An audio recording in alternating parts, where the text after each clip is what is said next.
to anyone in our audience to provide input. We have received 2 speaking requests, and so I'd like to call those individuals up. Barry Unterbrink, if you would like to come up, and that way we can get you on the record. Yes, sir. Okay, at the end, after what we do these 2, then we'll. If you'll Just you or? it just right here, you'll address the Okay. board and give your name and address for the record. My name is Barry Unterbrink. I live at 3130 Dark Sky Drive, Harmony, resident here for 5 years. My comment per my request was, I spoke to Vincent Morel about this in December. It'd be really nice if we could have a bench installed somewhere north of Dark Sky Drive on the retention pond. I made a little photo here. Because I think that area where I live on the western side of Dark Sky Drive, I think that was developed like last in the community on that side of Harmony. And there's a few seating areas that are, not that are portable. There's very few benches that are on the west of Schoolhouse Road and then north of Dark Sky. So my proposal, if accepted, would be to have a bench installed there. Okay, great. So is this on the backside of the, looks like it's the backside of the pond. The woods would be on this side. And this is the sidewalk that goes around the pond Right behind, the correct? photo would be going north this way. to Buck Lake. Right. Mhm. yeah. And this is the area where we just treated the Cogan grass. You can see the dead grass. So actually, that would be a good spot to put it. That way we can put it in place while the grass is being replaced too from the Cogan grass infestation. Well, we should check with field services to see if we have any benches available. Yes, or- do we have benches available? We had asked, we do have some benches available. Okay. Okay, great. And a follow-up to that is I had a kind of a marketing idea for the CDD. I don't know if you can make this happen somehow, but if you could propose, let's say a nominal fee of like $50, and people could sponsor a bench. In other words, they could have a design like a 1x3, brass plate. They could put on what they want, like, loving memory of my father, whatever. Easily attached with 2 screws. They'd pay like $50 to be, the CDD for that. It'd be a way to get the community involved with, having an interest in their bench, so to speak, Right. and bring in a little bit of money besides. So that's my idea on that. Thank you Thanks. so much. We I did, appreciate your input. We did have somebody who passed, we had a fundraiser and the fundraiser bought the bench because the benches are over $1,000. Hmm. Yeah. So, and then there's the cost for the plaque as well. So. Sure. That's $3 only big. Well, we can it's discuss that a little further on. That's yours. Okay, thank you so much. Well, thank you. Thank you, Mr. Thank you, Unterbrink. sir. All right, our next speaking request form is Mr. Timothy Dwyer. Okay. Yes, watch that. My head. head last time. Timothy Dwyer, 3313 Primrose Willow Drive. And the topic I'd like to talk about is Billy's Trail, and particular access to the trail via existing Harmony CDD property. I put together a memo, sent it to the board. I think you guys may have seen it, but if not, I have some copies. And I don't know if we want to talk about it now or talk about it later when the It's- engineer is It's on the here. agenda. It's on the agenda and your memo is in the agenda Okay, so do we packet. wanna talk So about it then? we would rather wait. Okay. This is your time to just address us, Okay, not so discuss back so- and forth. So- So my wish is that via the discussion with the board, that we take some concrete actions assigned to specific people with a due date to move this forward. I don't, there may be some things that are holding it up, but I can't see anything that's preventing us from moving forward and executing a plan that identified 2 culverts be installed along our property, giving us access to Billy's Trail. So I'd like to see the board act on that and move it forward. Okay, thank you you. so much, Thank Mr. you, Dwyer. Mr. Dwyer. Okay, those are all the speaker request forms. Is there anyone else in the audience who would like to address the board? Yes, sir. State your name and address. Oh, the previous speaker is Mr. Timothy Dwyer. And what's your address? He did say it. Oh, I'm sorry. Thank you. Name and address for the I'm record. Tom please. Baraki, 3470 Sagebrush. I'd like to read an answer real quick. As regards to dog parks, the dog parks were not designed to cater to different sized dogs. We've discussed this issue several times. Both were mine. I have decided to leave it alone. No reason why. I respectfully disagree, particularly on the new dog park. When that was built, it looked like it was built for two different sizes because there's an entryway on the left, there's an entryway on the right. There's a bench on the left and the bench on the right. I don't understand why we can't put in another 30 or 40 feet of fencing to divide that in half. And then the question I would have to the board on that, would you take your 11-pound Chihuahua in there if there was already a 100-pound German Shepherd in there? I have a terrier who weighs 11 pounds. And probably out of maybe 10% of the time, I've taken them in because they're bigger dogs Mhm. in there. I don't see why that can't be divided. Again, and to me, just we've decided not to is not a proper answer. There's not a good reason why. And then that's my key. That's the one I'm really passionate about, I guess. Another one was on signage. In Harmony, it was stated then that the previous field manager did not take care of the signage. This was from February of last year. The new manager was supposed to look into that. To me, the signage is as bad now as it was then. Can you tell me what signage you mean specifically?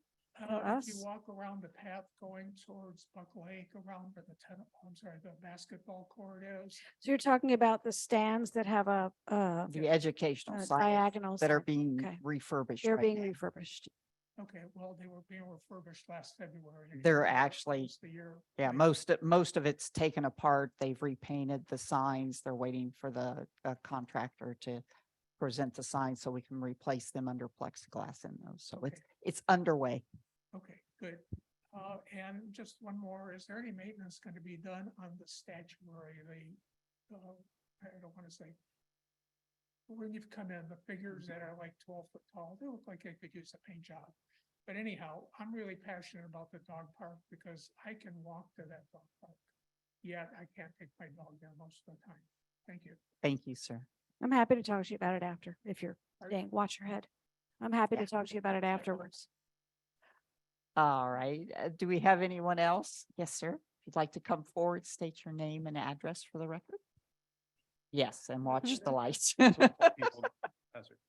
I am Michael Van Houten. I live at 3322 Sagebrush, and I'm the president of South Lake HOA. We came to the CDD back in the fall with 3 items. 2 of the 3 have been addressed. 1 item we're still waiting for, which is the CDD land between 3391 and 3393 Sagebrush. When Lennar finished their part of the build out in South Lake, that land was not properly leveled. So there's a hump to the water drainage when you have flows towards the houses versus down into a gully, which then feeds to the street and to the retention ponds behind the house. So right now it's still this hump that's there. And no, the grass is also not growing properly. It's all, some of it's dead, some of it just looks a mess. So we brought it to the CDD last fall. I haven't seen anything done on it. I was wondering if that is still on your action items for this year. And what was the address again? 3391, it's between 3391. 3391 and 3393.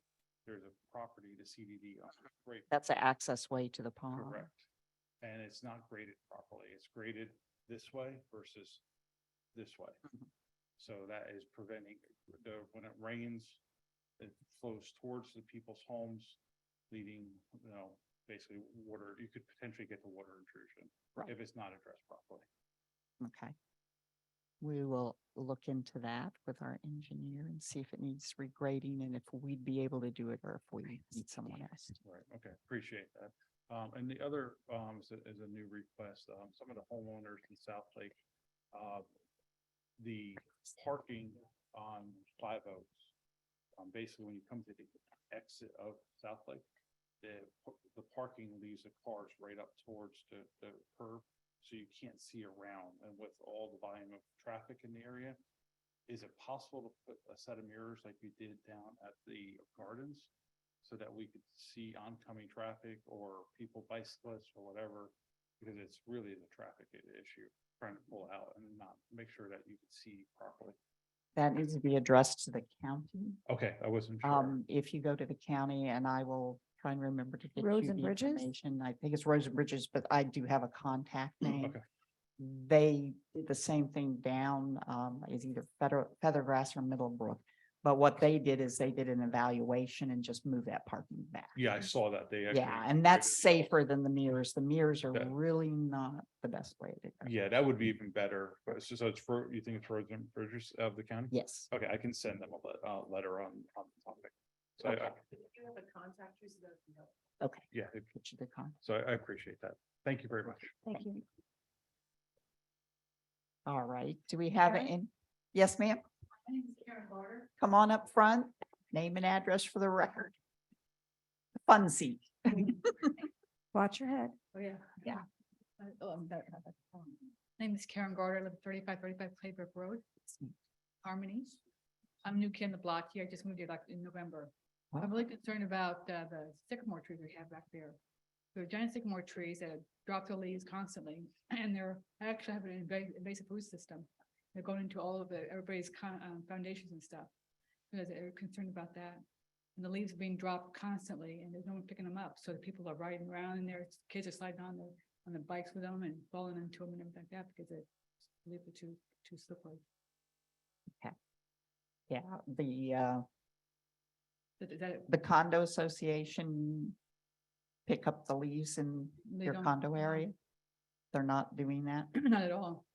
Okay. Um, They picked them up first time, I think, last week, it's the first time they picked them up. okay, We But- like heap like piles of them. right, and typically it's the adjoining property owners that are responsible for picking that up. So, Not CDD's responsibility, either the HOA or the. So how about, homeowners. how about the invasive root system, the going, the They're- foundations? It's all over Harmony. yeah, It's what? It's all over Harmony. Wherever there are sycamore trees, there are lots of roads in Harmony where there's sycamores between the curb and the sidewalk, and they're just, it's a mess. The reason the developers pick the sycamores is because they grow fast. And so they can put in young trees and they grow quickly so that they can sell the homes more easily because it looks like a more mature, landscaping. Okay, so I understand that, but then what happens when, like, I just cut a 4-foot root system in my garage? yeah, that's, Can Yeah, I mean, I'll just Can tell you- you in general the law. You should introduce yourself because I Yeah, don't think most people I'm know. sorry. you. My name is Mike Eckert and I'm with QTech Rock and I serve as district counsel. So in Florida, the law is that you can cut off limbs or roots at your property line. And that is allowed. So if you have a tree on a neighboring property that's growing into your yard or roots growing into your yard, you are allowed to cut them off at the property line. right, so Yeah. that would be something that the condo association. Yeah, would- unless the CDD is an adjoining property owner on either place, then it's not a CDD issue. It would be a condo or an individual homeowner issue. So, That's it. sorry. Okay. I'm still hanging around. Nowhere to talk to. Okay. Thank you so Karen. much. Okay, do we have any other comments from audience comments? Anyone on Zoom?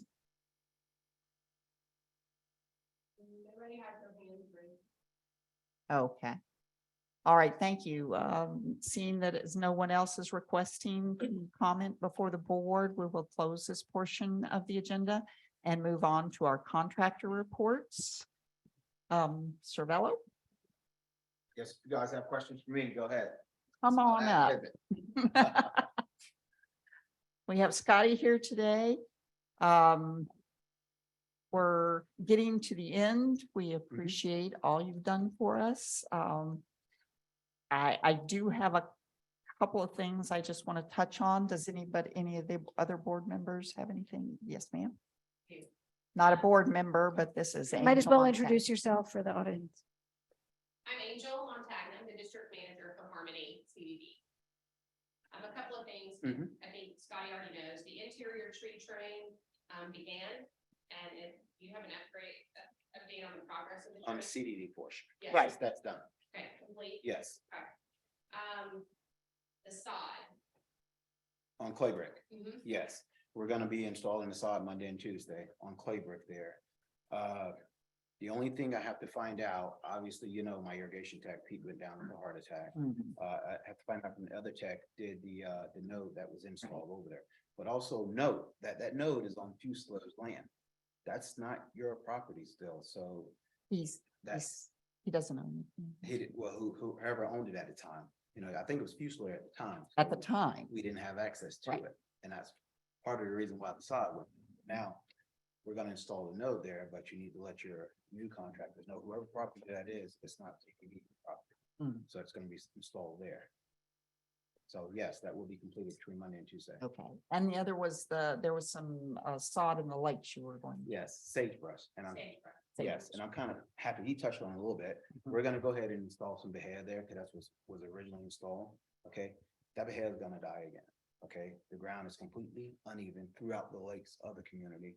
All the areas look like that, and not only that, is when they did the constructions of the homes, a lot of the debris and everything else that they built the homes from is part of, it's in the dirt, in the surface there.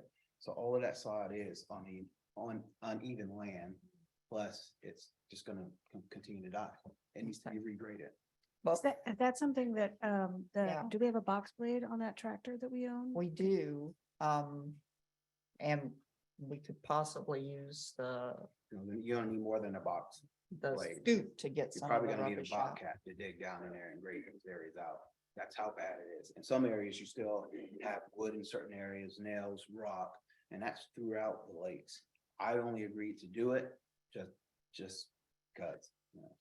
But we're not gonna do throughout. the No, lakes, no, only I- that one area. This is the lakes. Yeah, all throughout the lakes. If you look at all the easement areas throughout the lakes, all of them are completely the same.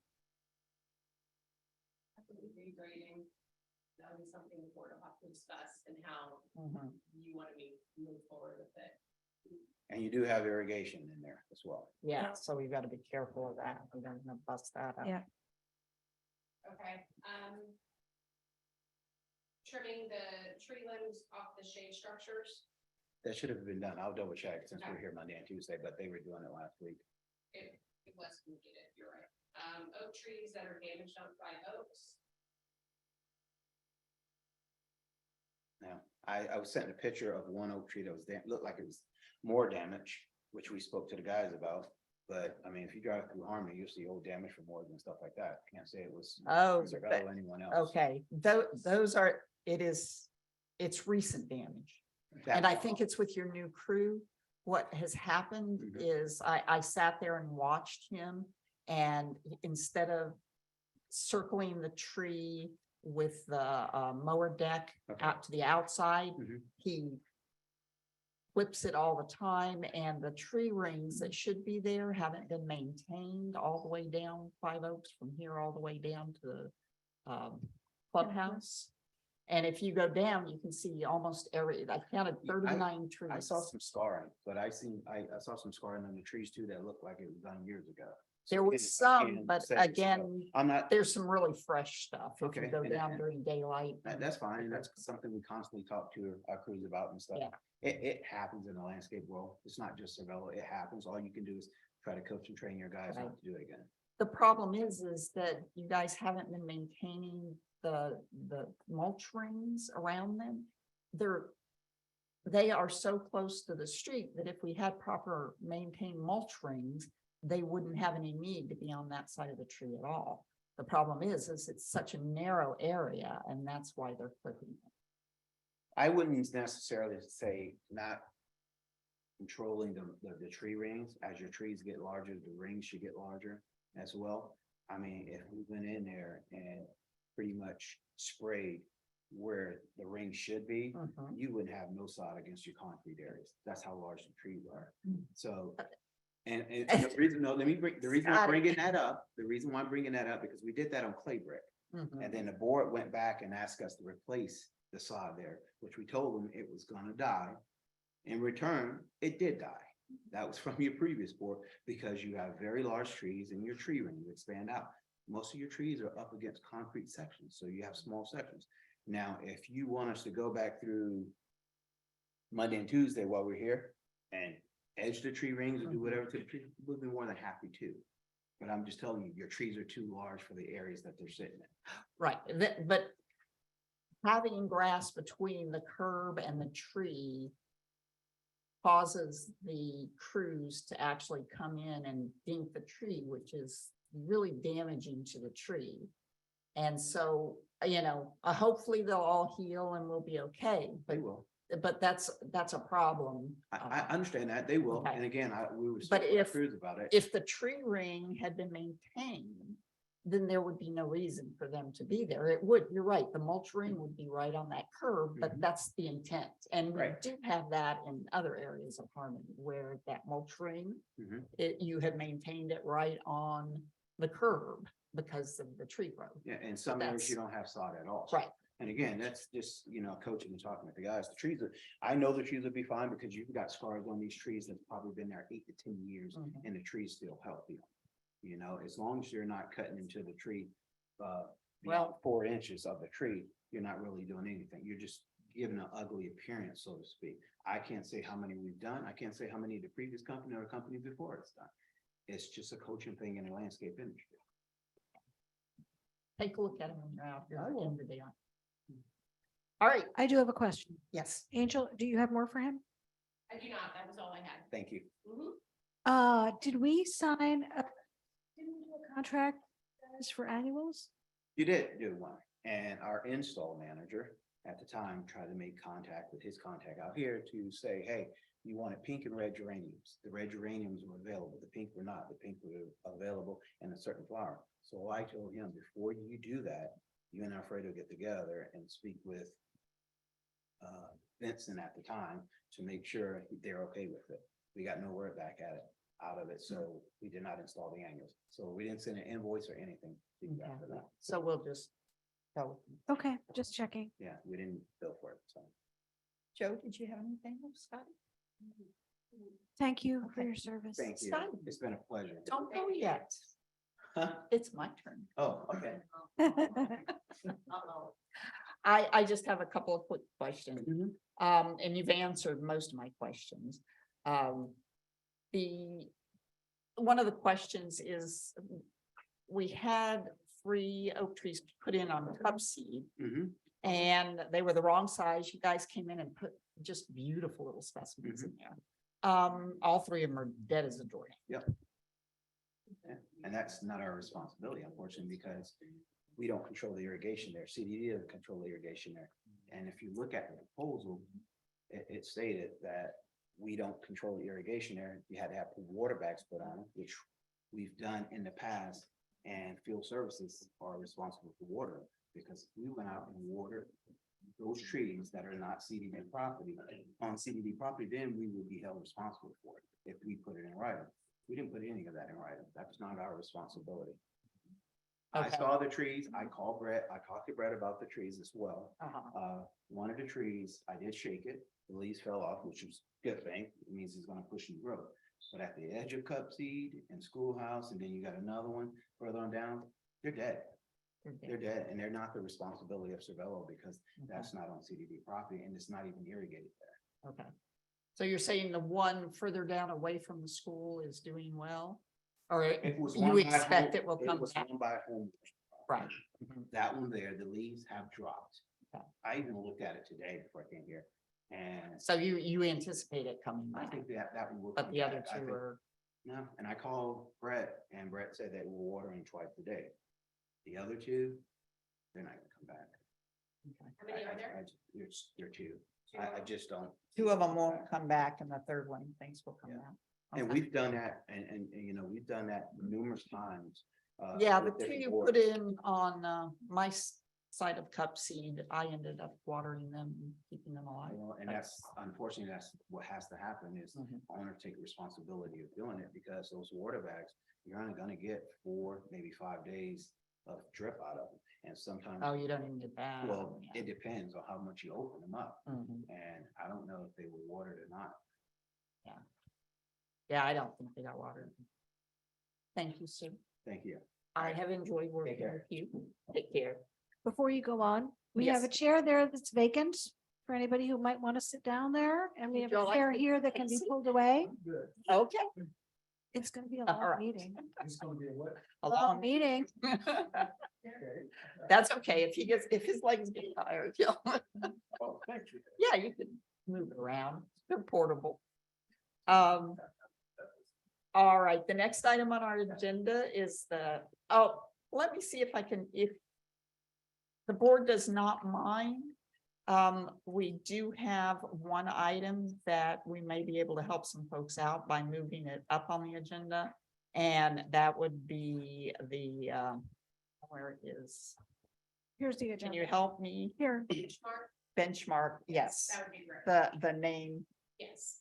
Greenleaf benchmark Yes. merger, Yep. Mhm. there. 5A. So if you all don't mind, we'll move that up so that they can address what's going on and our attorney can tell us what we need to do about it and we can move on from there. Just state your name and the company name, so if for the minutes. Sorry. Jason Ackman, Benchmark Landscaping, previously Greenleaf Landscaping. Mike Bogdan, Benchmark Landscaping. Jacob Moose, Benchmark Landscaping. Okay, so gentlemen, tell us what's gone on since we awarded our contract. So what's gone on since we've awarded the contract, Mike and I, Jacob was actually at the meeting as well. When we did the pre-bid meeting, we were introduced to each other by seeing Harmony. We looked at the property, went through the property, actually got to know each other that day. As we got to know each other that day, we developed a relationship. And we decided what was best for my company and Mike's company at the time was to come together and be one company together. So we've consummated that before the first of the year. And we are now all Benchmark Landscaping. And he is still an owner and we're still both owners. Okay, great. And we picked the Benchmark name for no other reason than we already had all of our shirts and stuff. Cost saving. By the way, we are on record of being very disappointed that he won the bid.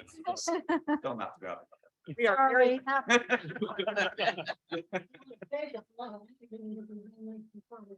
We had no idea. Yeah. Yeah, so I mean, I think the elephant in the room of that is, and I'm sure you can attest, when you're discussing things like this, you're under an NDA. He knew and I knew, and obviously our attorneys knew, no one else in our company knew. He actually put our bid together for Harmony. And again, I'm just gonna say for the record, we didn't know what they were bidding. They didn't know what we were bidding until the summary came out of what the bid was.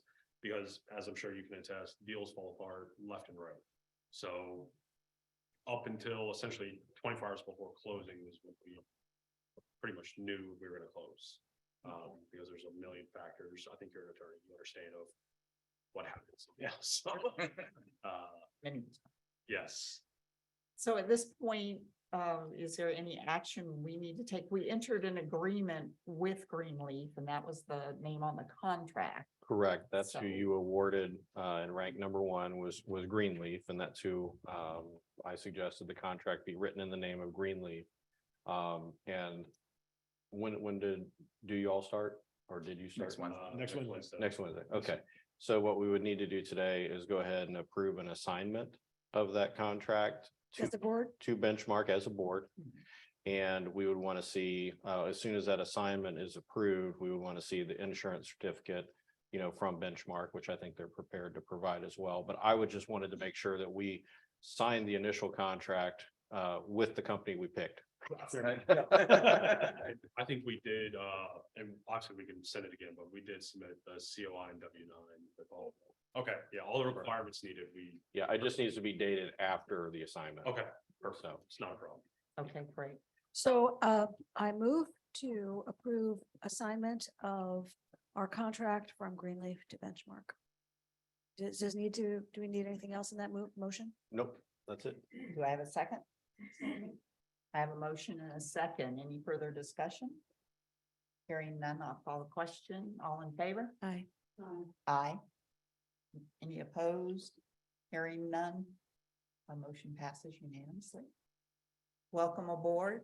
Thank you. Glad to have you. It's, and I want to let the folks, the residents here know that we selected the lower price on the bid, so we get the second. You got them both. We get the benefits of both worlds.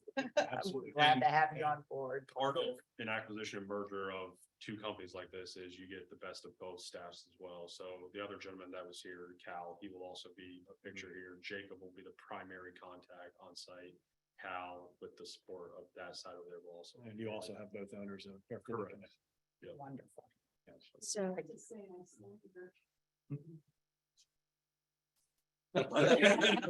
You sat over here, that.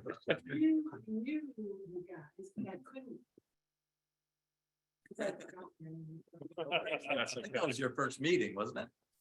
Oh, but, you were here again, it never crossed my mind that it was the landscaping. Well, thank you all very much. We Okay, look thank forward you. to seeing you February 1st. Absolutely. Thank you. Hey, and by the way, Yeah, if send the it to me bench and I'll gets just look at approved, it. the It'll save gentleman me a wanted, little can time. we donate shares? I figure you guys are going through this. We use. We'd love it. Winston. We'll put a little good faith on our side. Our If the bench Winston gets Strong. approved, and we'd like to donate. Yeah, just have them send, it's just, I'm looking for just a simple time. Yeah. The last bench that was in storage was rusted and couldn't be used. Oh. Okay. It was rusted out, so we do not currently have any benches. Woohoo! We have a supplier that. So we have a supplier, we would love to donate the first batch. Okay. Okay. If it gets approved. I don't know if you guys are gonna discuss this later, but there was an issue about on-site storage, and that was kind of up in the air of yay or nay. Happen or not. That was so, yeah, go ahead, Teresa. Ooh. Is that a later discussion? Can we talk? It's a tough It's a tough issue. one. Yeah, the problem is we would have to put in a road basically that would cost us $250,000 in order to continue using that for a landscape storage area. That area. So at this point, unless we're able to sweet talk the county, which who knows, but right now we So that plan is. can't offer that. Okay. Unfortunately. Sorry, No. Now, if we made in sure the future, not we'll let to you know as include that in the Correct, RFP. for sure. Yeah, we knew it was. Right. So we just wanted to put it to bed for our Yeah. sake for next week. Yeah. Well, right now, don't plan on it, Okay. and we'll grant you that gift if the next, we're able Thank to you. work something. out. But I also want to talk about the annuals because we had a contract, Yep. as you heard me talk about, so we need some Sure. annuals. You're gonna Does- be in between cycles, unfortunately. Yeah. So your second week of March is gonna be that hot button item. It's when you're. Do you Well- want to go ahead and approve it for when they are to go into the spring? Yeah, I Well, can but send. what over if that. we were to approve something that could go in now and last through to the next cycle, to the summer cycle, right? I know it could be a little iffy because we're in the colder weather and by the time we get to, what is it, May or June? It's gonna be pretty hot and what we put in now may not. But maybe there's something that we could, I mean, geranium should be okay until May or June. As long as we can find that quantity. Yeah, if we can find the quantity, yeah, we'll certainly do our best Yeah, to definitely. make something happen, knowing that's a hot topic. I wrote down the color Thank you. already. It doesn't have to be Pink and pink red, and I red. got notes. It, It can be red. It's okay. Understood. Since it's more of a springtime, Sure. maybe, I'll get working on it. because we were thinking Christmassy colors Yeah. back then, but now, And Next. so if you want to approve them going ahead and installing, if you want to make Well, a motion. I'll make a motion, but. Based I- on their. Yeah, but then we can have a per discussion. installation We get a- cost. If we get a second. Okay, So you I, made a I, motion? yes, well, I'm making a motion Okay. that we go forward with a contract for annuals that get installed now that can bring us through to the next, to the summer cycle. Okay. Because otherwise we're gonna be, you know, a month and a Right. half that again. doesn't make without a- sense. Sure. Are we going to put a dollar limit on it? They have a It's per we have a install contract in the there. contract, so it would be per the contract. So do I have a second? I have a motion and a second to go ahead with an annual installation that will take us through to the summer cycle. Any discussion? Hearing none, call the question. All in favor? Aye. Aye.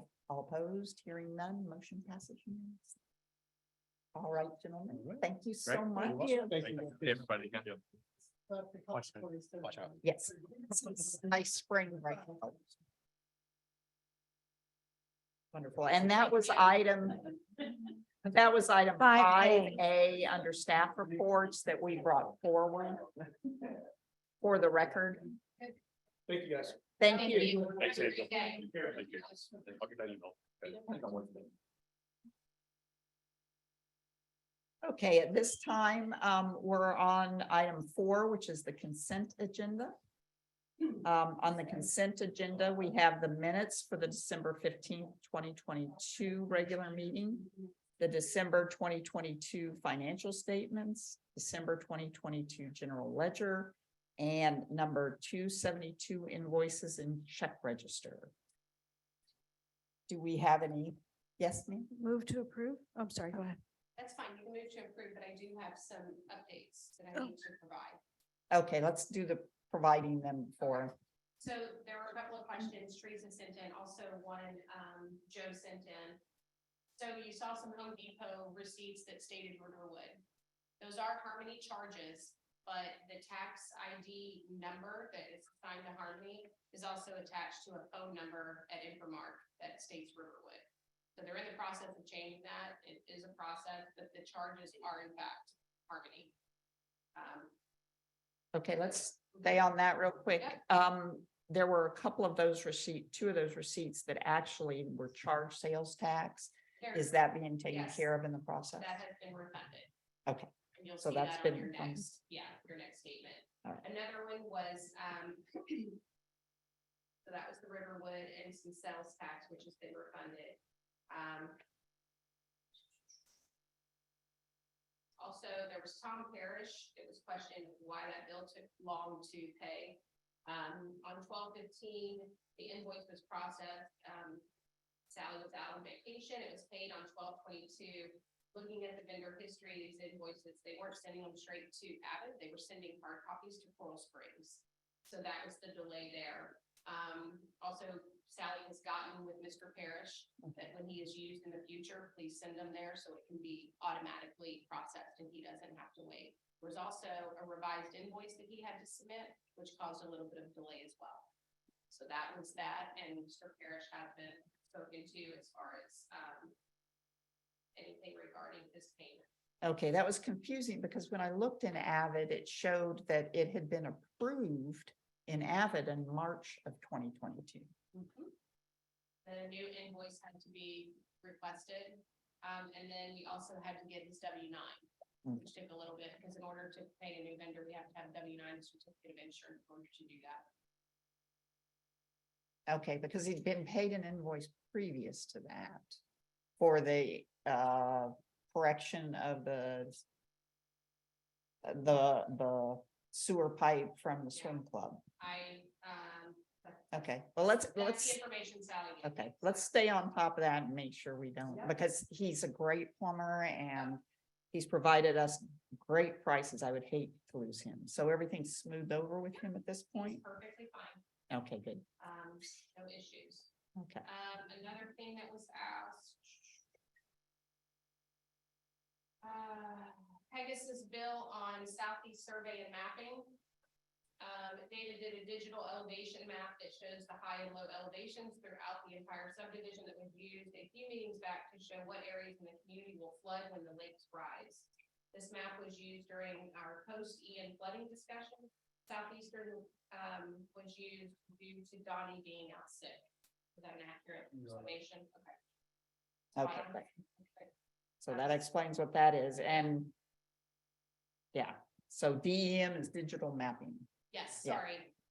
I found that out, but I didn't know if the other board members would know that. digital elevation. EEM. model. So that answers that part. Mhm. Sorello tree replacements of Pepsi to sycamores, we discussed that earlier. Yes, ma'am. And then where the 3 oaks near the school, yes, it was 3 oaks, they mislabeled their proposal. Okay, not sycamores. Correct. So with the 2 that have passed away, bless those oaks, you guys will be replacing them. Yeah, where are they? Because Brett said the ones when he. One's right across from my house, Is it Tupsy? Cupsey. One's right across from my house, and the other one is right on the corner of Schoolhouse and Cupsey. Because the arborist, Stacy, or whoever came out, I have to get her name. sorry. Jessica. She Sullivan. told Vincent and Brett that the trees are in shock effect when they were planted and the cold of the weeks was bad for them. And they are gonna come back. That's what I think she's horribly mistaken. Yeah, and these are cut seed. Is that accurate? Is that the location you're referring to? Well, there was one on Cupsey that he said is going to come Come back, back, right. but no, this The was other two? not. Yeah, the other 2 are, Yes, then yes. Yeah. The answer to that question in short is if they are in fact dead because the proposal, Cervello is absolutely right. On the proposal, it clearly states that Invermark would keep refilling those water bags. okay. So, yes. And I think that was all you had. No, there was one, Toho, 3,200 schoolhouse meter. Why does it use so much water? It states twice what the meter uses. Monthly bill averages 2,000 with high on September 22. Vincent and Greg reached out to Barbara with Toho to have a tech on site. Followed up multiple times. Cervello did not find any issues out there. They shared those reports with the landscape vendor to review any overages. Currently, the status is waiting on a response from Toho, Barbara, regarding the tech to come on site and look and see. All right, I'll shake that tree and see if I can get it more. And if not, because I mean, the one bill was $4,600 for 1 month. And that's just, I started. that's more than we spend anywhere else in Harmony. Yeah, and and that's that's just- drinking water, that's on clean water. No, that's irrigation. water. Oh, okay. Just to go back to the Tom Parrish, that first invoice you're referring to, that was Yes. paid on Brett's P card. Which Okay, is why that they makes weren't initially set up with a W-9 because he Yeah. paid it on his corporate card. Okay, And then just passed the cost through to the. that difference. makes So sense. that's where you saw the delay. Okay, great. I believe that was all of your questions. Did I miss one? There are a couple, there was a, Avalon. yeah, the Avalon pool. So the Invermark invoice for November, Brett's card for 580 for Avalon cleaning / repair for 9/20/22 was repair of a Stenner pump, and that would be charged to the district. That wouldn't be part of what Invermark pays there to do. Right, you pay- you 2,000, whatever. Do the CPO. This was repair of a Stenner pump. Okay, So yeah, I that- saw it cleaning and repair and I wasn't sure what in the world. Yeah. that so was. What that was from. Okay, and then the other one is the 5 Oaks Swim Club, their OUC meter. That I think runs our pool heater. It runs your swim club pool pumps, Right. heaters, and bathroom electrical. Okay, In the cool season, the heaters draw more energy for the heat pumps to keep the pool warm. And that's we just need to work with OUC and because it may be the simple thing of we alternate which heater is on. Or so they don't both kick on at the same time. If they both kick on at the same time, being that it's on a demand meter, it shoots our costs out the roof. Okay, So that it may be as simple as that, as putting one just slightly delayed from the other. The first kicks on and then the other one kicks on. So you know, if we can do that, that would be great. yeah, we will Um, check into it. Yeah, the last thing would be the Infomark bill, which we want to discuss later. So I would request that we approve the agenda with holding out the Infomark bill for December. My motion is amended. So amended. That's one. Second. I have a motion and a second to approve the consent agenda with the one exclusion of the Infomark bill for December. All in favor? Aye. All opposed? Aye. I'm sorry, I was for approving it. No opposition, motion passes unanimously. Okay, and 5A, we've already dealt with. 5B, the field manager's report. Yes, if you guys have any questions, I'll be happy to answer them. I pretty much went over. There's a couple of other open items. Just heard from Benchmark and Greenleaf. Field staff and area field manager to review storage containers, need to ID surplus items. That was completed. Vincent is waiting on contractors to meet with him regarding the Ashley Park Pool office refurbishments. Which we're gonna talk about later when we talk about field. We can talk about options. The Polaris Pro XD engine still needed. I followed up with Briggs 3 times. I've now escalated the request back to the contact at Polaris, Brent Maynard. Toho weekly meter readings. This is 1 meter on Schoolhouse that Vincent is waiting for a tech from. We just talked about that. Brightview trimming was completed. Haven't heard any complaints about their work so far. All compliments. Yeah, I haven't Facebook heard- lit up. Everybody was very pleased with the work. Haven't heard anything negative. Brightview proposal for Feathergrass and Middlebrook up for discussion and vote this evening. Yes. Benchmark and Brightview provided proposals for tree removal and replacement. Revised proposals were shared with the board and staff to include the oak at the intersection of Catbrier and Primrose.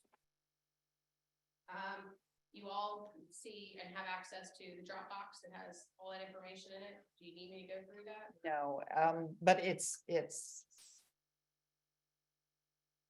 It's what? it doesn't contain even a small percentage of what gets in, Of what it's in. of what residents and others send in. Okay, yeah, he doesn't put every single thing in. If it's something they go out and fix right away, my understanding is, no, that doesn't go in there because you would have 5 million things. It's the major things, but I will talk Right. about them and see what exactly is missing. Yes. Believer Construction, new phase of Harmony East 5 Oaks. I may have butchered that name, sorry. Benchmark is working with the developer to move irrigation valves in the middle of Entry Road. Yes. The valve and main line are district property. The work will be paid for by the developer. Garden Road grading update. Lamar from Gary's Grading stated work should begin in 2 weeks. The rock supplier is out of inventory, which is happening everywhere, and they are wrapping up 2 current jobs. So that about 2 is weeks. your update. Yep, about 2 weeks out from today, and if something changes, obviously we'll provide an additional update. Okay. great. So that is the field update. Okay. One question, there's that Primrose Willow, there's a whole section that was missed in the big project. And it's got, Sidewalk replacement. and Yes. refurbishment, Right? and we kept asking about it and asking about it, It was and missed. it was missed. It was just missed. It didn't go in as a change order or anything, so how soon can we, I mean, because that's a 2-inch unevenness. I think it's close to 3-inch. Yeah, it's coming up. Panel replacement, you're asking? Mhm. Freddie was out here today, and yesterday. And so that's coming, and we've got 2. I was wondering if we could at least grind it down. I mean, it really is a hazard. It really- Oh, I- it's a major hazard, Yeah.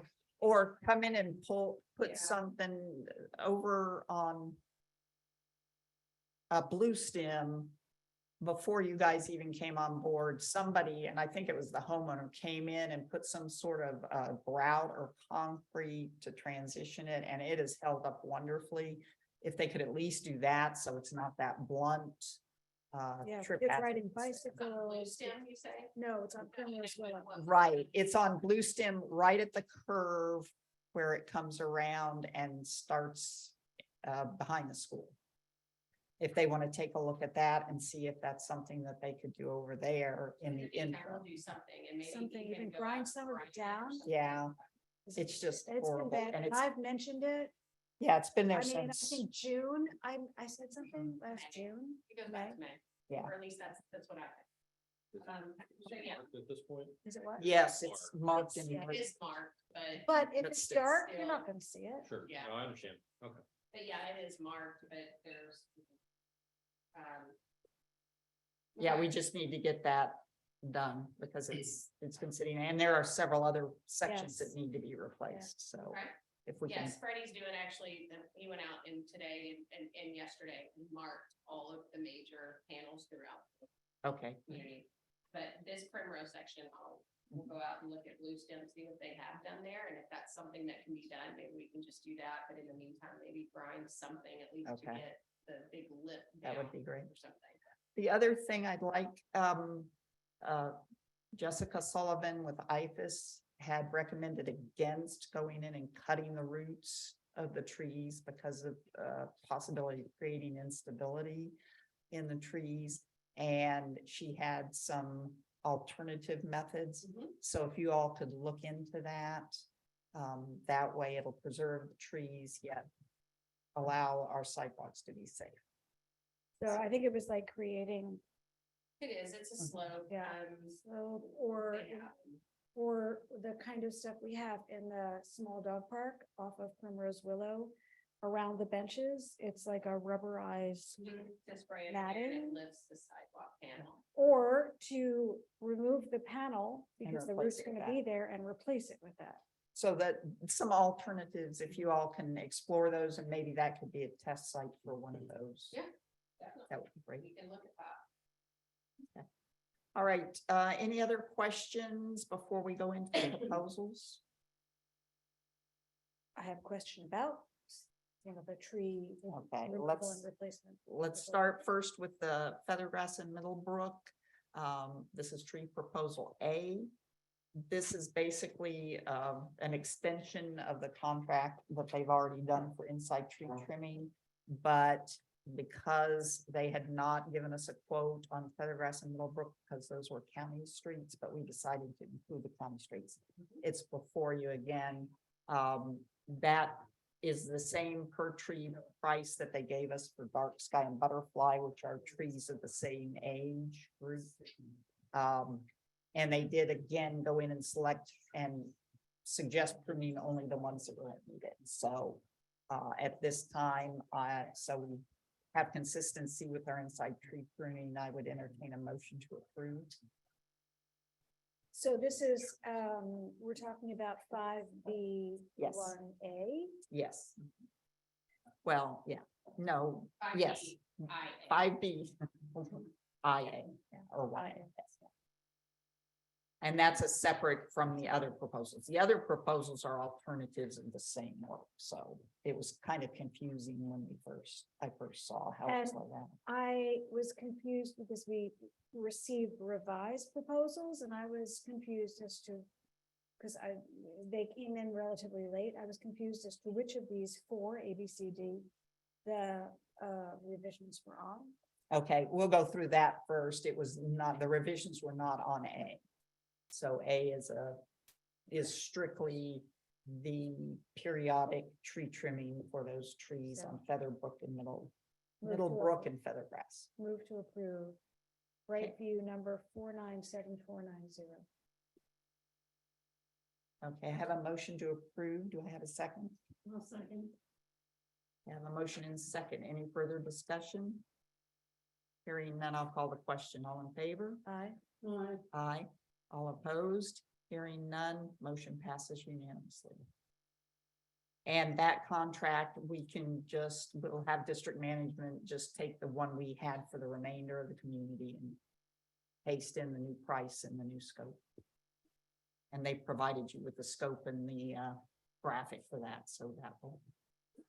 As long as you're not approving the terms and conditions on the Brightview proposal. Right, it'll just be the same contract. as we had Exhibit. for And just the Yes. scope would be the. I exhibit. understand, I'm just saying they have their pre-printed terms. the- in Yeah, we there. don't include that. All right, now the B, C, and D are all alternatives to the same work. And, but with a little tweak. Brightview in B has recommended they're going to remove and stump grind 7 trees and not replace them. They've added the 8th tree because it was left out when the scope was given to them, and the 8th tree is that one that's split. over there in Bear Grass that IFAS told us because of its location, it could be hazardous. So they added that one. C, also Brightview, is removing those same trees and replacing them with new younger trees at 3-inch caliper. And then D is a proposal from Benchmark for the removal and replacement, but only 5 trees. This leaves out the 2 trees on 5 Oaks that were damaged by the vehicles that have the severe bark damage. So basically, we're looking at approving one of these three. Or the revision to B, Right, which is. a so it would removal of be, 8 trees instead of 7 and not replacing. I did not have the time to take a look at the locations of all these trees. I mean, I know that I Jessica did. Sullivan told us that if we have a tree that's being removed and there are trees on either side of it that are health, doing well, that we should not replace them. And I did not have time to go to each of these sites to see whether it was the case. But you said you have? I went out and looked at each and every one of them. And what I saw is for all of them, they do have healthy trees on either side, with the exception of one on the west entrance of 5 Oaks. The one adjacent to it is floundering a bit, but the indication when I spoke to her was that that one might flourish if the other one was removed. So it would be kind of like, it would be better to remove it and see how the other one responds. And then if that one doesn't respond well, take that one out and plant the next one in between those 2 instead of replacing both of them.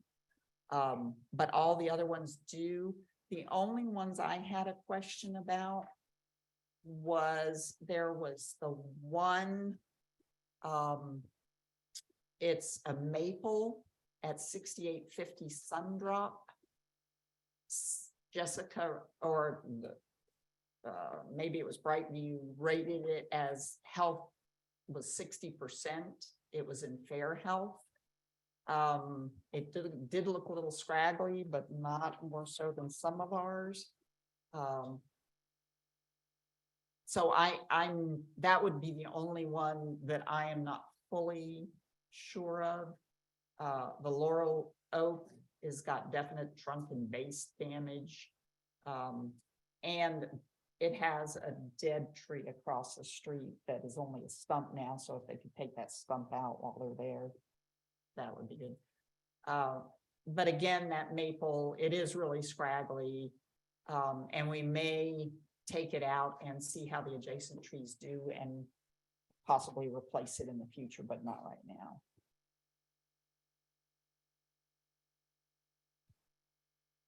So,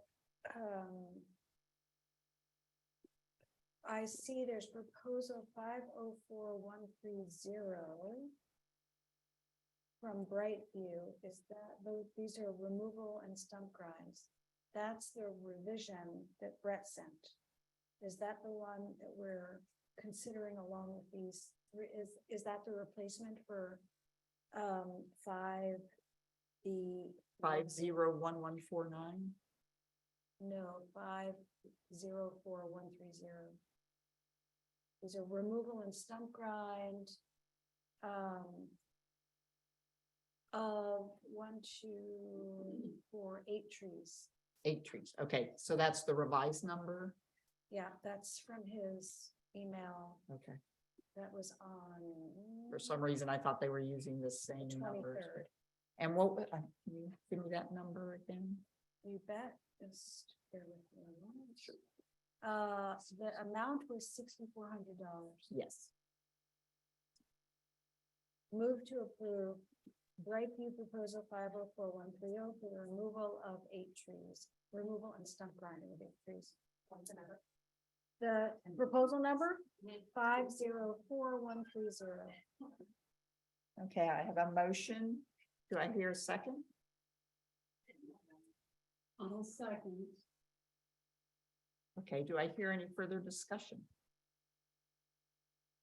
Hearing none, I'll call the question for approval of the revised bid. It's 504130 in the amount of $6,400 to remove 8 specified trees and stump grind, but no replacement. All in favor? Aye. Aye. All opposed? Hearing none, motion passes unanimously. Okay. The next item on our agenda is Symbiont Service Maintenance Proposal. Would you like to take that one? Sure. So you have the quote in front of you is for first one, I guess there's two. So the first one is 342455. That is replace both pool-side condenser coils that are leaking water, side glass and dryer. Includes 2 condensers, dryer, side glass, torch, vacuum, freon, replaying, returning labor. So I was out there today with another pool vendor and looked at this, and it is leaking water. It's, you know. Running up our water bill. Yeah, I have to check on that and see what the, what that entails, but there is a leak. And the problem of going to other vendors is it is a Symbiont heater.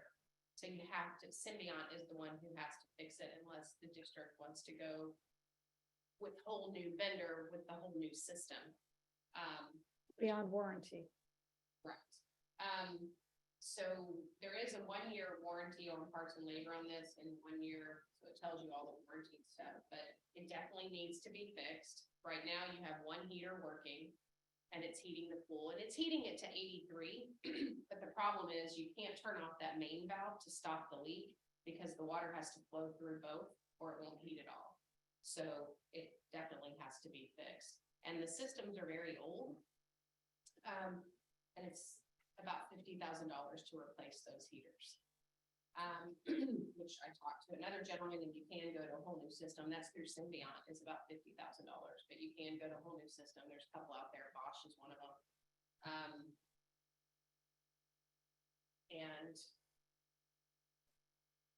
And tell us about this second proposal. It's for a, some kind of service agreement. So apparently the district had a maintenance plan on these heaters for a while.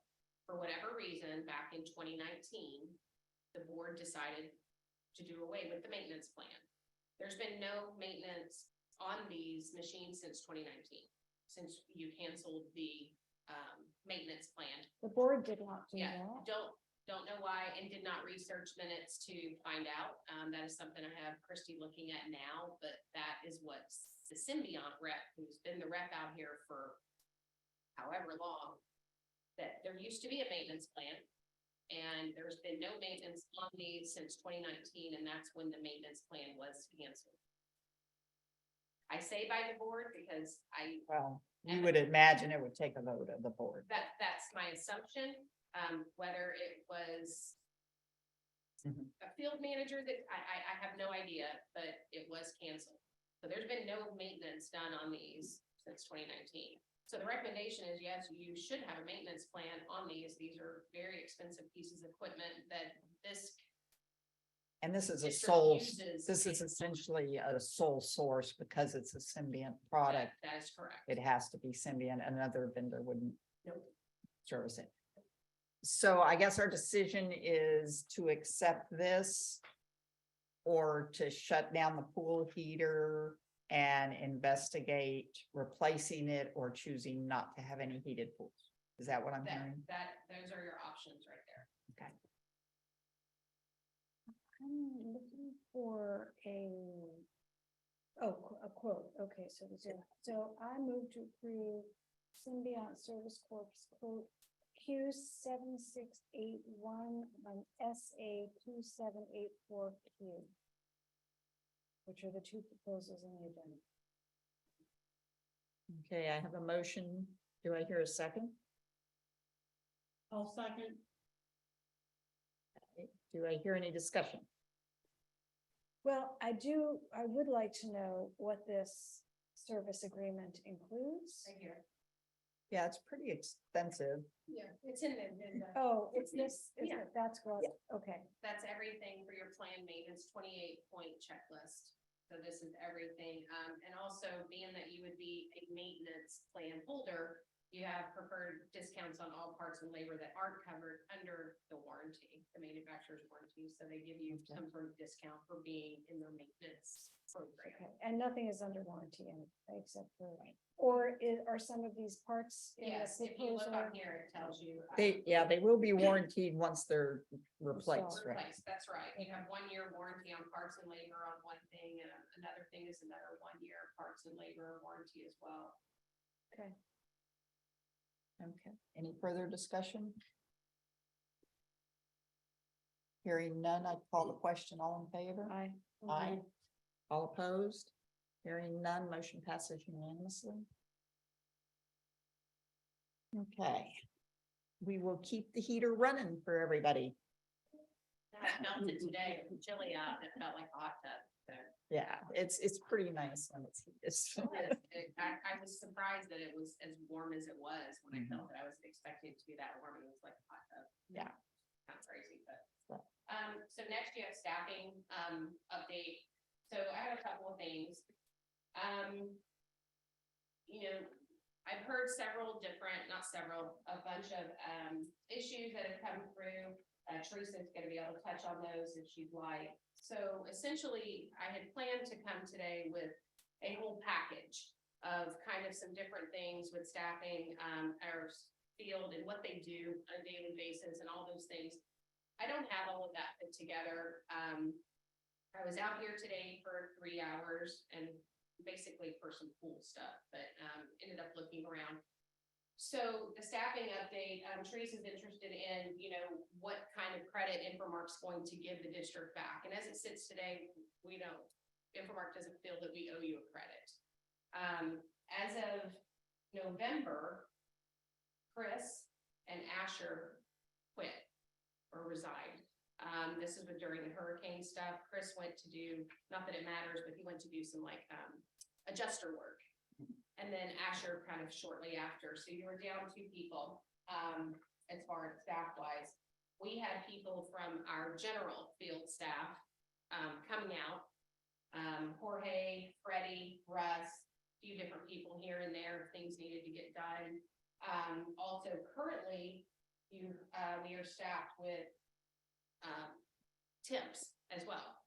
Temporary staff. They work the full hours, but they are they're not Infomark staff. We are paying for them, obviously, and we pay 48% on that. So you do have staff. You know, I will say that some things have fallen through the cracks, need to get rectified. Would I say it's a horrible job and your field staff has done a horrible job out here? No, I would not say that. I would say that some things have definitely fell through the cracks, some things that need to be done a little bit better, but we can always get better every day, and that's what we strive to do. But I think the field staff has been somewhat responsive in that respect and getting stuff done. So that's kind of where it's at. So my plan is to provide a full kind of comprehensive package in your February agenda that the board can review and kind of decide what you want to do from there. Mike and I have talked about the Infomark contract. I do believe your contract needs to be updated and or revised. I know there was a lot of things, you know, that were said, we talked about it before about different things. So I definitely think that that is something the board needs to visit and maybe look at the scope, come to some sort of expectation of what this board expects of your field staff and get it written in a scope definitively, however you all see fit. And maybe it's the same scope you have now. I don't know. That's something that I think you all need to discuss and then maybe give it to council and say, look, this is the scope we want, build a contract, and then authorize your council to enter into negotiations with Infomark to do that. We are making a change. A couple of changes internally. Vincent will no longer be out here. And he will be here until we have a couple of people already. But he obviously will make sure they're familiar with property and things like that. Brett will be as well. But, we are already talking to Vincent and have already made that change. But he still has to be out here with Vincent for a few weeks at least, maybe even a month of just being the shadow and Brett being out here and really showing and knowing what needs to be done, which is another reason why in February, I'd like to make sure, maybe you're fine with this current scope. I know Teresa sent out the contract to all the board members. So I would advise you review that, see if you have any changes or additions that you would like to make to that scope or see something different in that scope, and then maybe send it to me so I can include that in the package that you all can review for your February meeting. And then come to some sort of consensus. Obviously, your other option is you can go a different direction and go with another company if you're not happy with them from our field. So that's kind of where it ends or where it is. And that's it. Thank you. Yeah, of course. Any comments or questions?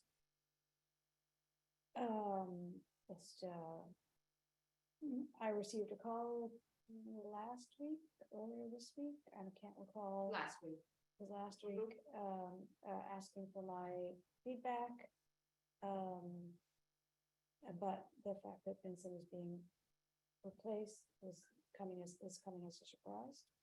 I'm sure it is. And I'm sure I'll see him around. I actually, today I was. He's pulling up his soon. hair.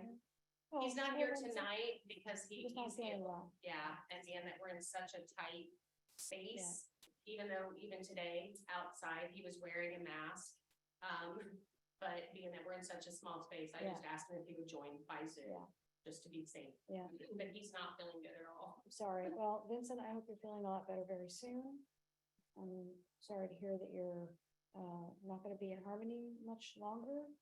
And I wish you the very best. And if I see you around, I'll say hi. Right. My concern is being physically responsible for this to the CBD. We pay a little over 28,000 a month to Infomart for our field services staff. And that staff is to include one manager and 4 line workers. We've been down 2 staff members since the beginning of November, so that's 3 months now. And they have tried very well to send substitutes and day laborers over, and that has filled in the gaps to a certain extent, but the efficiency and the effectiveness of that just doesn't bring it up to the standard where if we had the full contingency of workers who are trained in the Harmony area, that it would be. And some of the things have been lacking and being missed. We spent $65,000 bringing our sidewalks up to ground zero with the one missed section, but the rest of them. And we've spent $194,000 getting our Old World climbing fern cleared out to the point where our staff putting in basically the 32 hours a week on it will be able to keep up with it. But because like our Brad, who does our spraying and our Old World climbing fern mitigation, so to speak, he's been cleaning bathrooms and doing all these other jobs instead of being out there staying on top of it and keeping us. Well, I You want know. to interrupt for a second. He wasn't out there doing it because you guys were having a vendor come in and do it. So Right. that's why, but he's about to start doing it based off of the experts that you hired, Catherine Bowman and Bill Snidely. I'm gonna get his name wrong. So that work is about to have to start again. Right. during They this period. finished up the, I think the 3rd week of December, and so. So there is work. This is typically the slower period because not as much work has to be put in on the pools and the bathhouses. They're not getting used daily with regularity of large groups. This is usually when we get a lot of extra projects done. There's just, it's our responsibility to the CBD is to ensure we're paying appropriately for the service we're getting. But then when our service is down, I would, when we had this discussion previously about how long do we give Infomark to get new people on board, before we do withhold some of the funding, the board agreed to 1 month period. And so that would have been the month of November. We have had staff here, and it doesn't say that we have to have Infomark staff. We staffed them with our current field staff and temporary staff. Mhm. And that's where Chris feels that he doesn't owe a credit, because we've had staff here. They are not Infomark permanent, but they're still full-time employees that work here. The scheduled hours, 7 to, I think it's 4, maybe 4:30. So I don't know that we could quantify what we feel has not gotten done. I certainly have felt like, seems like, one of my comments had been that when I had that call with Sean, was that, we have essentially a weekly report that has photographs, and 95% of it is referred to Infomark, but there's plenty of things that field services should be doing that aren't on the list. And No, You Infomark meant is field Cervello. services. Are You you meant- mean Cervello? yeah, I'm sorry. Oh, okay, that's okay. I'm I like, when we apologize. are- I'm sorry. This is past my bedtime, 7:19. No, my brain melts at this hour. Anyway, yeah, so most of their photographs and items are for Cervello, and very few are Infomark or field services. And it seems to me that there's a lot that's not on there that should be field services responsibility. It seems like, for a while, it seems like things have not gotten dealt with. But I don't know that we can quantify it at this point. But moving forward from this point, I wonder what can be done to make sure that the quality and quantity of work that needs to be done to maintain the district properly by field services according to our contract, what can be done to ensure that it gets done to the standard that it needs to be. Agreed, and that's where I talked to Teresa, and I even talked to your council, and I think taking that scope that you all have now, look at it, review it, just based off of what you've seen and if there's anything you'd like to add to it, because I want there to be something in there that, like you said, can't quantify. And right now, and I talked to Mike about this, the contract is very Mushy? vague, Well, I would say that it identifies positions, right? but then doesn't say how much time Right. has to be devoted. And so that's where it's a little bit squirrely in terms of how you interpret that, but it does identify specific positions with specific duties, but it doesn't have a time commitment in terms of those that I could see, and maybe. Right, it's basically, those were full-time positions. Okay, yeah, One FTE for each of those categories. And that's why I think for the board, not only for you, but for Infomark too, so you can be able to push back like this and go, okay, look, we're not getting, we expect this is our level of expectation. This is what we want, this is what we expect. So I just think getting that cleaned up and a little more tightened up and definitive, I think would be great. And then we can be able to move forward and say, look, this is what we're Right. not getting. And maybe even put into the contract, we have another district where actually Celebration is one as well, where every 6 months, the board nominates, which in their case, they did the chair, where they do a review of the services that we're supposed to be getting by a contract versus what we've seen Mhm. or what other board members have reported. And it's worked out great, because then it's actionable things of everything's great, or here's what we've seen. And then there's a cure period, and then we move on. So that's worked out very well. I don't know if that may be an option that you want to look at as well, but we do it there, it works out well. We do it at another district and it works out well, where it's a 6-month kind of review instead of an annual review. And I agree that we can fine tune that, but but right now, you know, Infomark had an obligate or has an obligation to provide us with a certain number of staff members. To me, they have definitely filled in one of those vacant staff members by using celebration staff and day labor. But we've had numerous incidents where, you know, Brad has been working on his own. There's been no other staff members on, and we typically always have at least 2, if not 3 staff members, sometimes 4 on site, sometimes 5. But we are definitely down and we're definitely not getting the work done. So I would propose that we withhold the equivalent of 1 FTE for each of the months of December and January.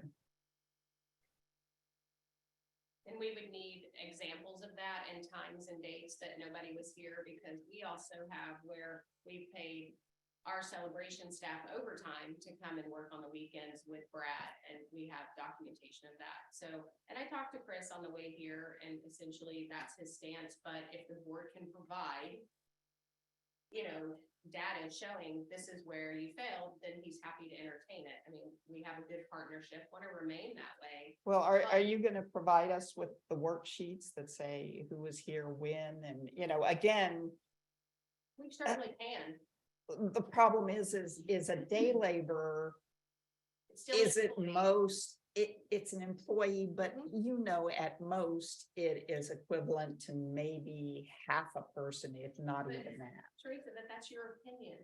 That's your opinion. A person, I mean, we're having to pay a day labor. I person understand. To come out here You are, and do but- all these things. but So- they're unable to properly do all the work. They Right. have to ride along. I mean, I've been observing it. They have to ride along and be trained, and, you know, they have to be monitored by the existing staff. So that's taking away from their ability to do their jobs all the time. So Again, it not- just whatever the seems, board wants, I'm happy to do. That's what essentially it comes down to. I'm happy to do whatever the board would like to do. I will take back whatever the direction is to Chris, and then we can go from there. yes, Jim? Excuse me. I don't have anything wrong. And this is all new to me, so I didn't know this was coming up, so I'm trying to follow along. But, are there certain things that didn't get taken care of? Yes, there's certain things, there are, again, Brad should have already been out in January into the field and the end of December, because it's a continual activity to keep down, and we don't want to go backwards. So that's been missed. I But- think that Catherine, he's not supposed to start yet, and I have that in writing from and Bill Snively. Because we checked on that, because I wanted to confirm what the schedule should be, and I talked to you about this, Teresa, is what the schedule would be, because we want to make sure, you just spent $195,000. And Exactly. we want to make sure that he's doing how many hours he should be doing and when he should be doing it. And we actually asked her too, to make sure, double check the map and make sure, are there any areas on here? Because I think it's color coded. Yeah, I've got her email here. And see what areas he was gonna cover. So we reached out to her and Mr. Snively. So who makes a decision if there's a day that there's not enough people here? Who makes a decision that Brad clean the bathrooms instead of take care of the grass? That would be Vincent. That is correct. Okay, Done that. And so, he's not been on this. We haven't had the sidewalks being ground as often as they should be, so we're getting behind on that too, which means we're losing ground from the $65,000 project that we got up to speed on. So all this money we've invested to get ahead of the problem, we're now losing on because we've been short-staffed for so long. And that's my concern. And, you know, we have a duty to be responsible to our residents to make sure that they are getting their money's worth. I understand that, and I agree with that 100%. And I haven't been here that long, so, but it looks to me like Infomark is trying to fill in the gap because everybody knows it's hard to keep employees and They are et cetera, et cetera. trying, and I applaud them on that. and they So I really guess are. I'm more leaning towards, let's roll with it for another couple months and see what happens. This might all get resolved.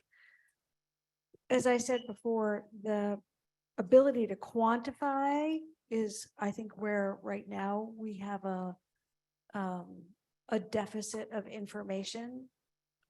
But that's because we have not been getting upfront regular reports from Infomark on the status of all this. And that's a problem. I mean, there just hasn't been the forthcoming. How can we quantify when we don't have the information? Yeah, What so information are you referring to? Who's been staffing when, and like, Do there we- were- Are we supposed to report that to you? I didn't know we were. supposed When to- I you're- think it's the lack is what is. the lack of To what? forthcoming and. So first of all, I want to say I applaud your desire to get a credit of funds for what has not been addressed.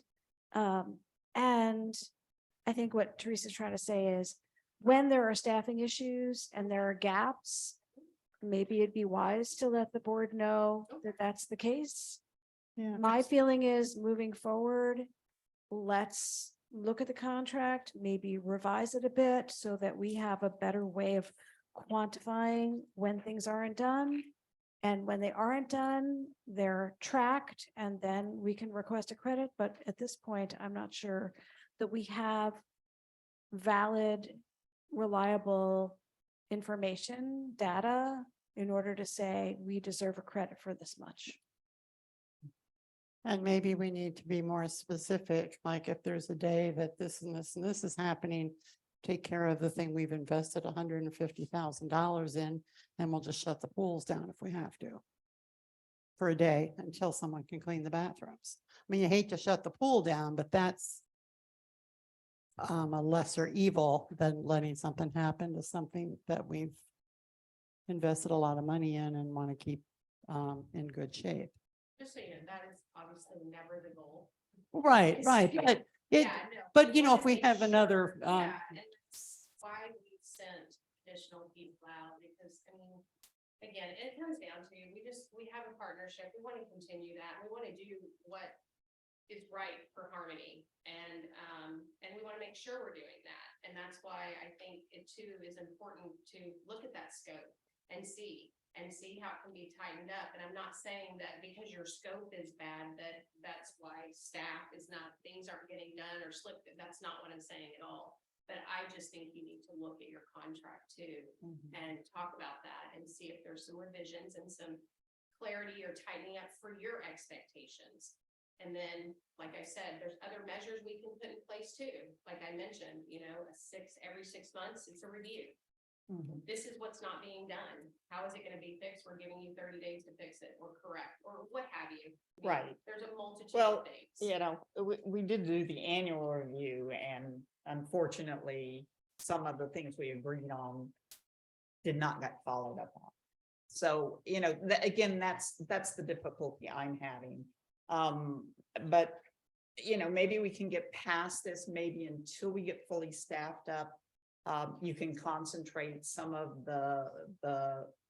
you have that special crew that does sidewalk grinding, and I want to make sure our health and safety issues are the top of the list. Liability. Right. We had that So- conversation today, just so you know, pulling, like Teresa said herself, bathrooms don't need to be cleaned that often. Nobody's using them, right? Mhm.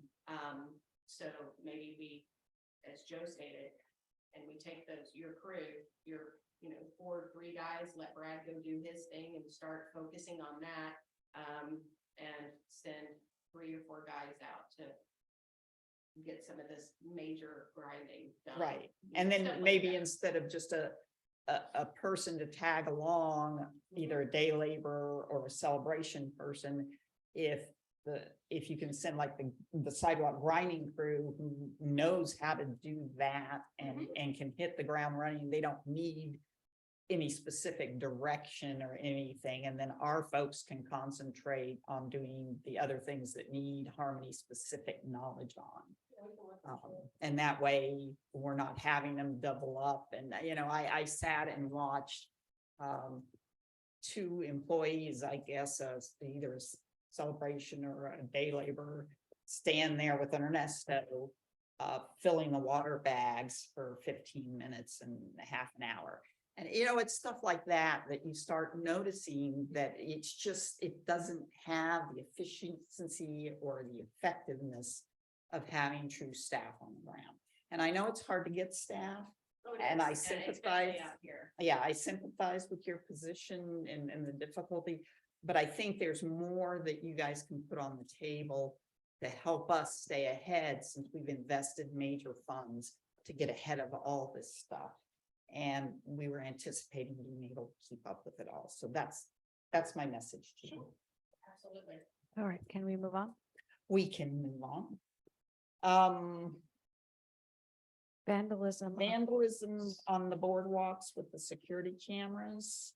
Yeah, Uh, before we get into this. yes, okay. Always my ears perk up. We can't talk about locations of security cameras, types of security cameras, or anything like that in an open meeting. That's the nature of the conversation you want to have. I would suggest that we move it to the end of the agenda, and then we have to ask everybody to leave while we have that conversation, because in Florida, you're not supposed to make public the details of your security system, so bad people can figure it out and then break it. Thank you, Mike. We will postpone that to the end of the agenda. See the Unless I- Chihuahua, have the Chihuahua wear it on his collar. I don't know if I think that man left. Yes, you did. All right, the next item on the agenda is frontage fence. Did we have any proposals or anything in discussion about the frontage fence? Still, he's reached out to 4 different fence vendors, which I covered in my report that I read to you guys. He's hoping to get those. So this is to replace some broken pieces. Vincent was able to get a section replaced with some materials you already had. Right. So he was able to get a section of it replaced and get a section of it clean, but then you know that big section, he's got to get proposals. It's just, it's falling apart. Well, And you talked about removing it also. right? that would be the question to the board Mhm. is, I think we're at the point with the fence where we either need to bite the bullet and replace the whole thing, or we need to decide that maybe we don't need a fence on the frontage of the property, you know, and do we want to do something different and just take it down or what? So, And just so you know, he is getting proposals to replace the entire section, and also just a section that, or the entire fence, but he's also working on getting proposals that directly correlates with the code, that little section too. mhm. So he's getting both, and, you know, what I talked to Teresa about is what she just stated, is something the board, you know, because that fence is, it's falling apart. It's just old, the Right. sun beat it up, you can't even really clean it without it. Powdering away. So no matter of, you know, I don't know that you have to have the fence there, so it may be something you want to look at it taking down. I know that brings up. Harmony is, the fence is harmony. Yeah. Well, Everybody's I think it identified gives that. people a psychological sense of security. It does, Mhm. it does. I mean, you could also look into maybe vegetation as a buffer there instead of a fence. Well, that may or may not cost as much, if not more than. Yeah, however, it's likely the investment's likely to last longer, provided that landscaping is maintained. I was gonna say, now you got maintenance. Well, I do have one question, is it, and this may be what is required, is the vinyl fence, or can you go with a different fence option? Well, we can hear from David about that. I know that the wooden fence at West Harmony, I remember we have a former board member who was talking about, oh, we should replace it with wood fence like in West Harmony. They've already had to repaint that. You know how costly it is to repaint that fencing? Yeah, and it deteriorates quickly and it needs another repainting already. definitely not the dark color and the wood fencing. I don't know that it would be a serious cost savings. Because you have to put in the 4x4s and things like that. What So- have other communities done, Mr. Hamstra? They're leaning towards the PVC, the vinyl coated fences, they can pressure wash it and. Like what's out there now. We have, that's what we But have. one- And what's a, is it like a 20-year life? Because that's about what it's been. The guarantee nowadays, I mean, I can report to that. I just got one at the house and it's only like 10 years, I think, warranty wise. If you get Or the like- agricultural PVC, four rail fences, which are out there, they have a 20-year. Well, warranty on them. why don't we just, See at what the this costs point, come back. let's get some quotes on doing, on replacing the fence and see, I mean, our landscaping contract, a new landscaping contract is going to eat into our reserves quite a bit. And so, we've got a lot of other replacement renewal projects. So let's see what the cost is, and maybe we replace parts of it. Could But, do parts at a time. this year, next year, This the year year, after. Match very well, but we could do sections at a time. Okay, so now the code enforcement, you have gotten with code enforcement, because I did not want them to start levying fines This was about cleaning the fence, right? Correct. and repairing them. replacing. Yes, yeah. So I will say that I had reported that fence needed cleaning several times over the past 8-9 months, probably. And the section that's down below the can see. overpass, it's not as visible, but you can see it and it is very messy. So, we The can- problem is they're trying to gingerly Mhm. clean it, so it doesn't just. Well, Dissolve. Yeah, um, it was mentioned hand washing. we have heard several cleanings before this that, we can't really power wash it because it's just gonna fall apart. But then it was power washed and it looked great and the fence was still standing. So I wonder to what extent, and this is not to second guess anyone, and I'm sorry if it's my microphone making this extra noise. But sometimes I think we have a fear of what's gonna happen to the fence that may be misplaced or I exaggerated. haven't went out there and looked at it Well, myself. part of the problem too is that in the past, the pressure washing has been done at a much higher PSI. PSI than should have That makes been. a huge difference. And so that's part of the issue. Another part, and maybe I'll go out. I keep explaining that there is a detergent that can be used to spray on. You leave it for 5 minutes and then you can just use a hose type pressure from the pressure washer and it just melts off. So it may be technique and stuff that, What Definitely. detergent is that? Teresa? it's called mean green. Oh, the green stuff, the dark green stuff? Yeah, it's called mean green. You can buy it at the dollar stores or at Home Depot. I know what it is. And it works wonders. Just melts it, right? For all of you who have fun. Okay, any further? They make things? fences out of that composite wood. Yes, and we do have, when we were looking at that about a year ago, it just was not available at all. We could look at that again. And that will last forever. And that's the same stuff. Yeah, that's at the dock. I don't know what it's cost, but that's the same material that our pool furniture's made out. Yeah. that- Yeah, it's it not- doesn't last forever. And some of that, but it is real heavy. It's solid Really instead heavy. of the. Yeah, we Yeah. have our, when we said it, we don't have that, our. Yeah, The I only don't know how problem that with hand that comes is that it does have a grain, which worries me about getting dirty. stained. I'm finding in the research I've done. Yeah, um, we have that kind of stuff out at the dock. And it's, yeah. Okay. Just as a thought. But the thing about it is if you go, instead of just a regular vinyl residential fence, if you go with the vinyl agricultural fence, And it's got the 4 slats like we have now, and it's much more rigid and sturdy. Would a 3-slat fence be cheaper? We could look into those, compare that. And what did you say? 3 slats? 3 slats versus, we have 4 slats now. Right. So we could look at both. Yeah, it would be less materials, but the question would be, we just compare the different prices and see what. Well, we Kind have of to do the whole savings. fence. at Did you want me to once. try to get it? Yes, and then you would have to. Like the full furniture, that material too? PVC. You and could price it and see.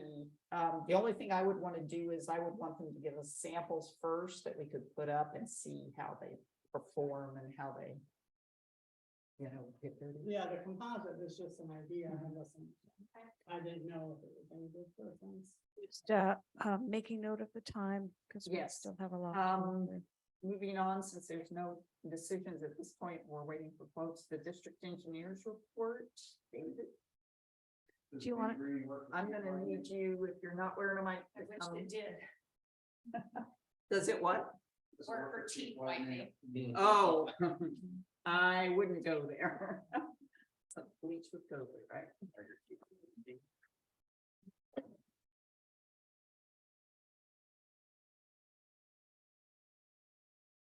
Okay, the first item is the drainage repairs at the state. How's that going? So Atlantic Pipe Services have completed the repairs, the pipes and inlets. They have provided us the photographs and videotapes of the repairs. We didn't get as many before and after as we had hoped to. But I have Beth going through the videotapes to see if they look like they've been properly corrected. And we'll get back with the Atlantic Pipe Services if there's any cleanup efforts or anything that can be done before the invoice. Angel paid 100%. I'll let you know. So Yeah, that's what I'm just. we just got the videos and stuff like 2 days ago, so. Number 2, we've put on hold the stormwater inspection for the golf course, and I'll tell you why in a second. It has to do with the alleyways, which are gonna ramp up in about a week. Which is, we got the construction schedule today. You may want to start telling the people who live out there. They plan on mobilizing, February 13th.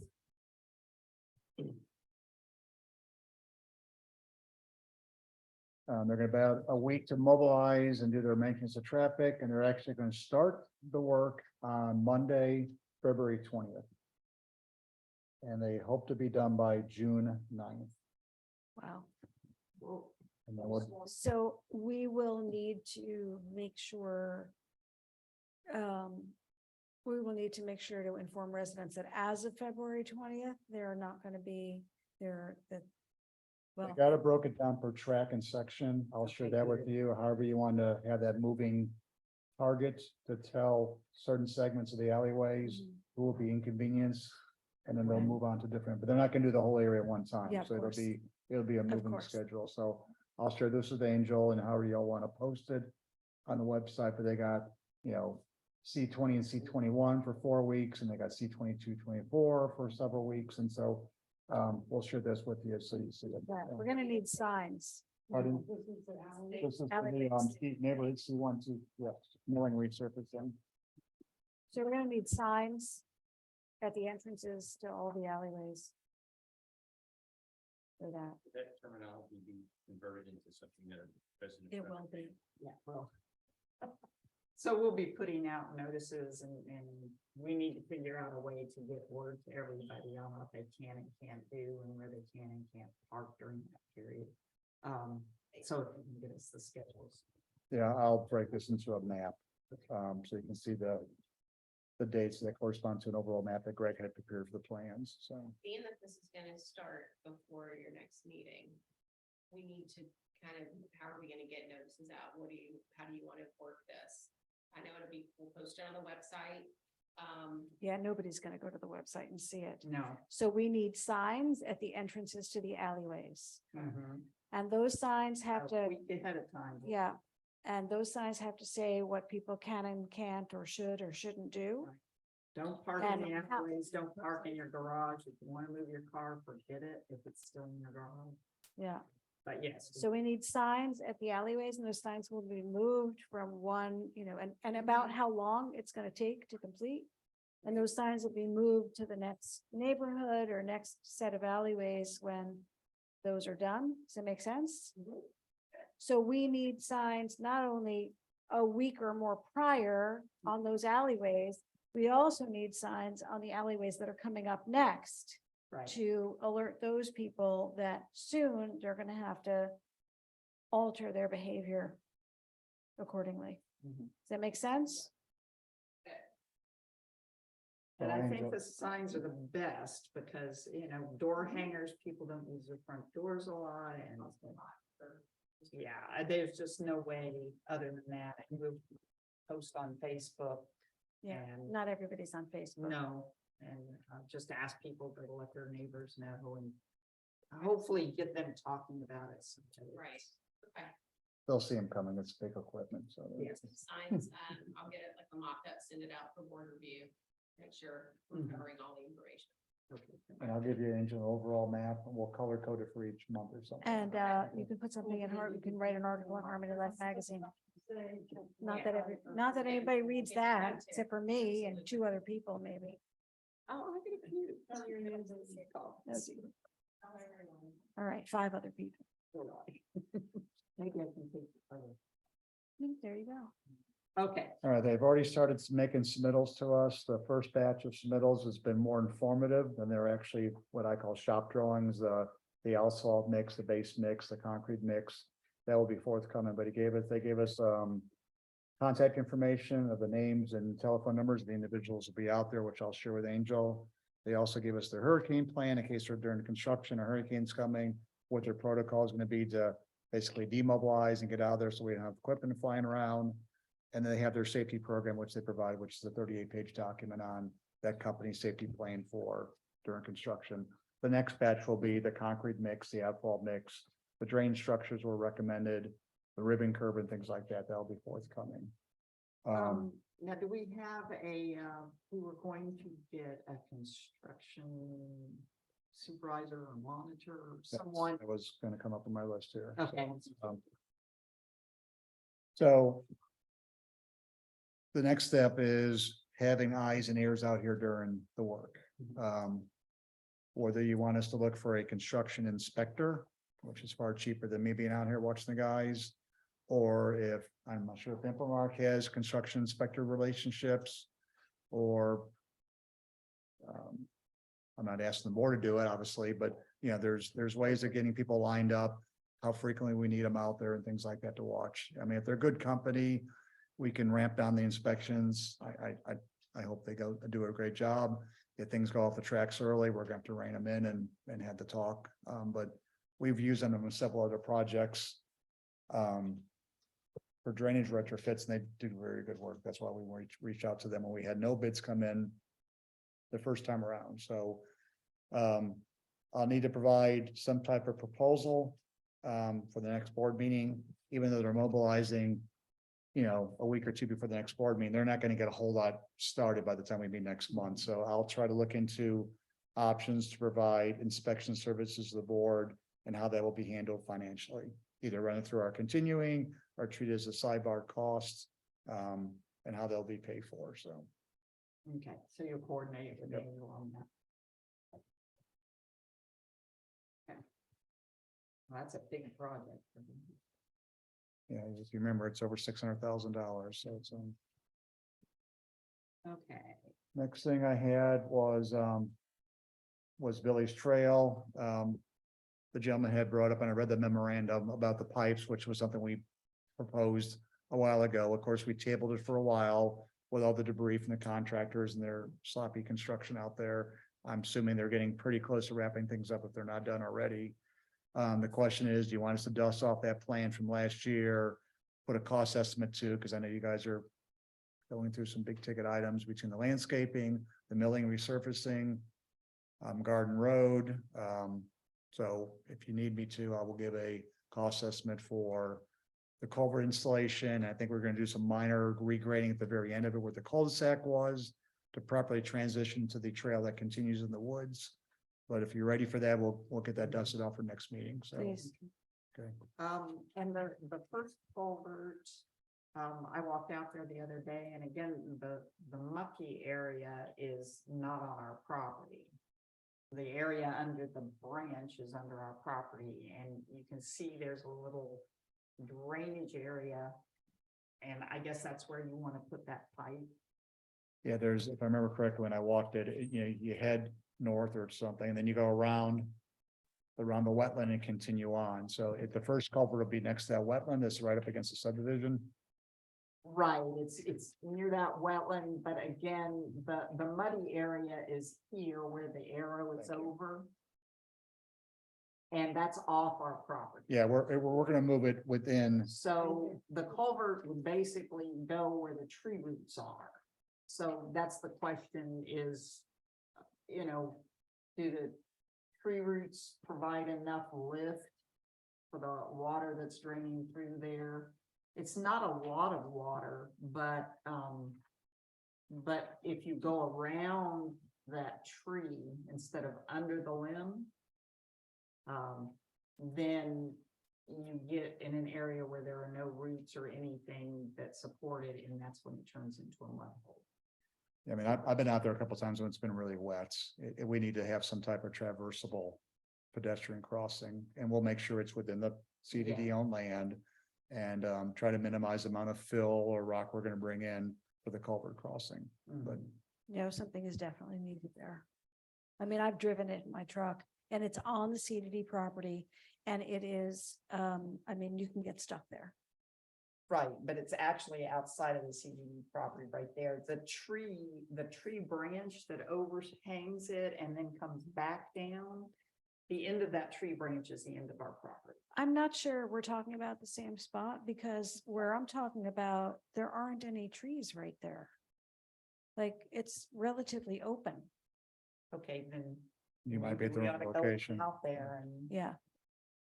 I mean, or Tim, you've been out there recently, right? I haven't examined, if you're talking about the spot, kind of the first spot we get to, if you're heading out there, I haven't. The first yeah, spot that right. is really mucky.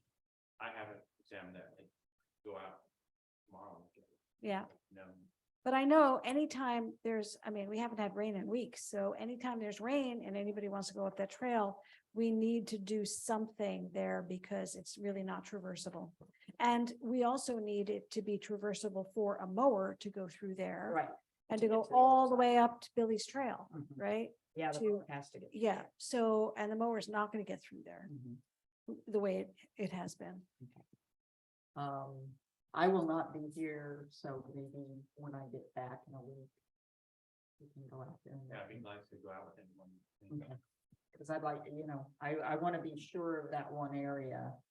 And I think it's where. It's long-standing, it's a long-standing, it's years that it's been a problem. Right, but that's where the longstanding access trail has gone off of our property and onto Harmony, Florida Lands property.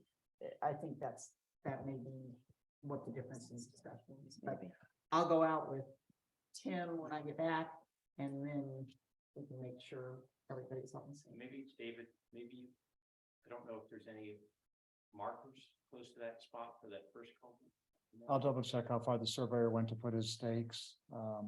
If I need to, I'll meet you and Teresa out there. We'll go and just walk it then and Cause I know, you know, they definitely put some markers up at the north end where you can do Right. the jig jog around, so. Okay.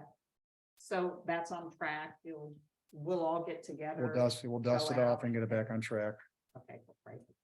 I want to backtrack a little bit to the stormwater inspection. You said that's on hold for a while. I only put it on because I knew that the milling resurfaces, but it was gonna hit you guys hard with costs. Mhm. And so I'm just trying to temper as we're heading into what's gonna be a pretty active spring. Yeah. With the inspection services, the shop drawing reviews, the coordination with the contractors. But I still need to come out and finish what I started on the stormwater. Right, I'd like to maybe piggyback that with the Billy's Trail inspection. We'll just okay. kill two birds with one stone. So. And yeah, because we would like to get that done before the next hurricane season. Teresa, Oh. can I just, I'm sorry, Sure. when you said when David will meet you guys out at Billy's Trail with Mr. Dwyer and you, when you get back, Mhm. right? Not before then? Right. Okay. Just wanna make sure. When is that? I will be back on the sixth. Of February. Okay. So anytime after the sixth. Right. Okay. So, what I wanted to bring up on the stormwater inspection, and Angel is looking into this. I'm not sure if everybody is aware or not, but when we were researching, the owner of the golf course asked us to do some research on the assessments. What we found is that there are no O&M. There is no O&M assessment being made on either the golf course, the clubhouse, or the golf maintenance. So they are paying debt service, but no O&M whatsoever. And they do benefit from our stormwater system and our landscaping and a lot of other things, particularly the clubhouse, which is under different ownership than the golf course. The golf course, I would ask David to give us, and doesn't have to be this meeting, we could do it next meeting because of time, but a rundown. The golf course, in a way, they own those ponds. We have an easement over them. So they provide us some stormwater capacity. And we also have some overflow capacity that the golf course provides, as we saw in one of our last hurricanes. So I don't know, but I'd like the board members to think of, what type of O&M assessment and Angel is getting with the folks that make those determinations and see, where did this slip through the hole? We haven't been able to find an agreement or any documentation that says they shouldn't be assessed an O&M fee. No, we just know that they never have been. And Liz is looking into it, and your current methodology, as you and I discussed, it is acreage based, so. Yeah, we don't know, we've even reached out like to Gary Moyer, who originally was here, and did it, Tim Qualls's people were the original people too. And I haven't gotten any response from that either to see if they have any knowledge of anything, because as far as we know, going back to day one, there's never been an assessment, but nobody can say why. Right. It didn't Well, just fall through. I the have a cracks. guess. It was owned by the developer. It was owned by the developers. But it's not been for quite a while. Right. So anyway, that's something we can bring back to the next board member, but I wanted to bring it to your attention tonight. All right, at this point in time, if no one has any questions for our district engineer, did you have anything to bring to our attention, David? No, I guess I'll wait to hear about how the things went with the county on your trail, RV storage lot and things like that. And then we'll talk at the end as well about the reserve study. So. Okay. Thank you. All right, we now move on to our district council's report. Yes, I have 3 items on the agenda and 2 additional items, but I'll be brief. They shouldn't take very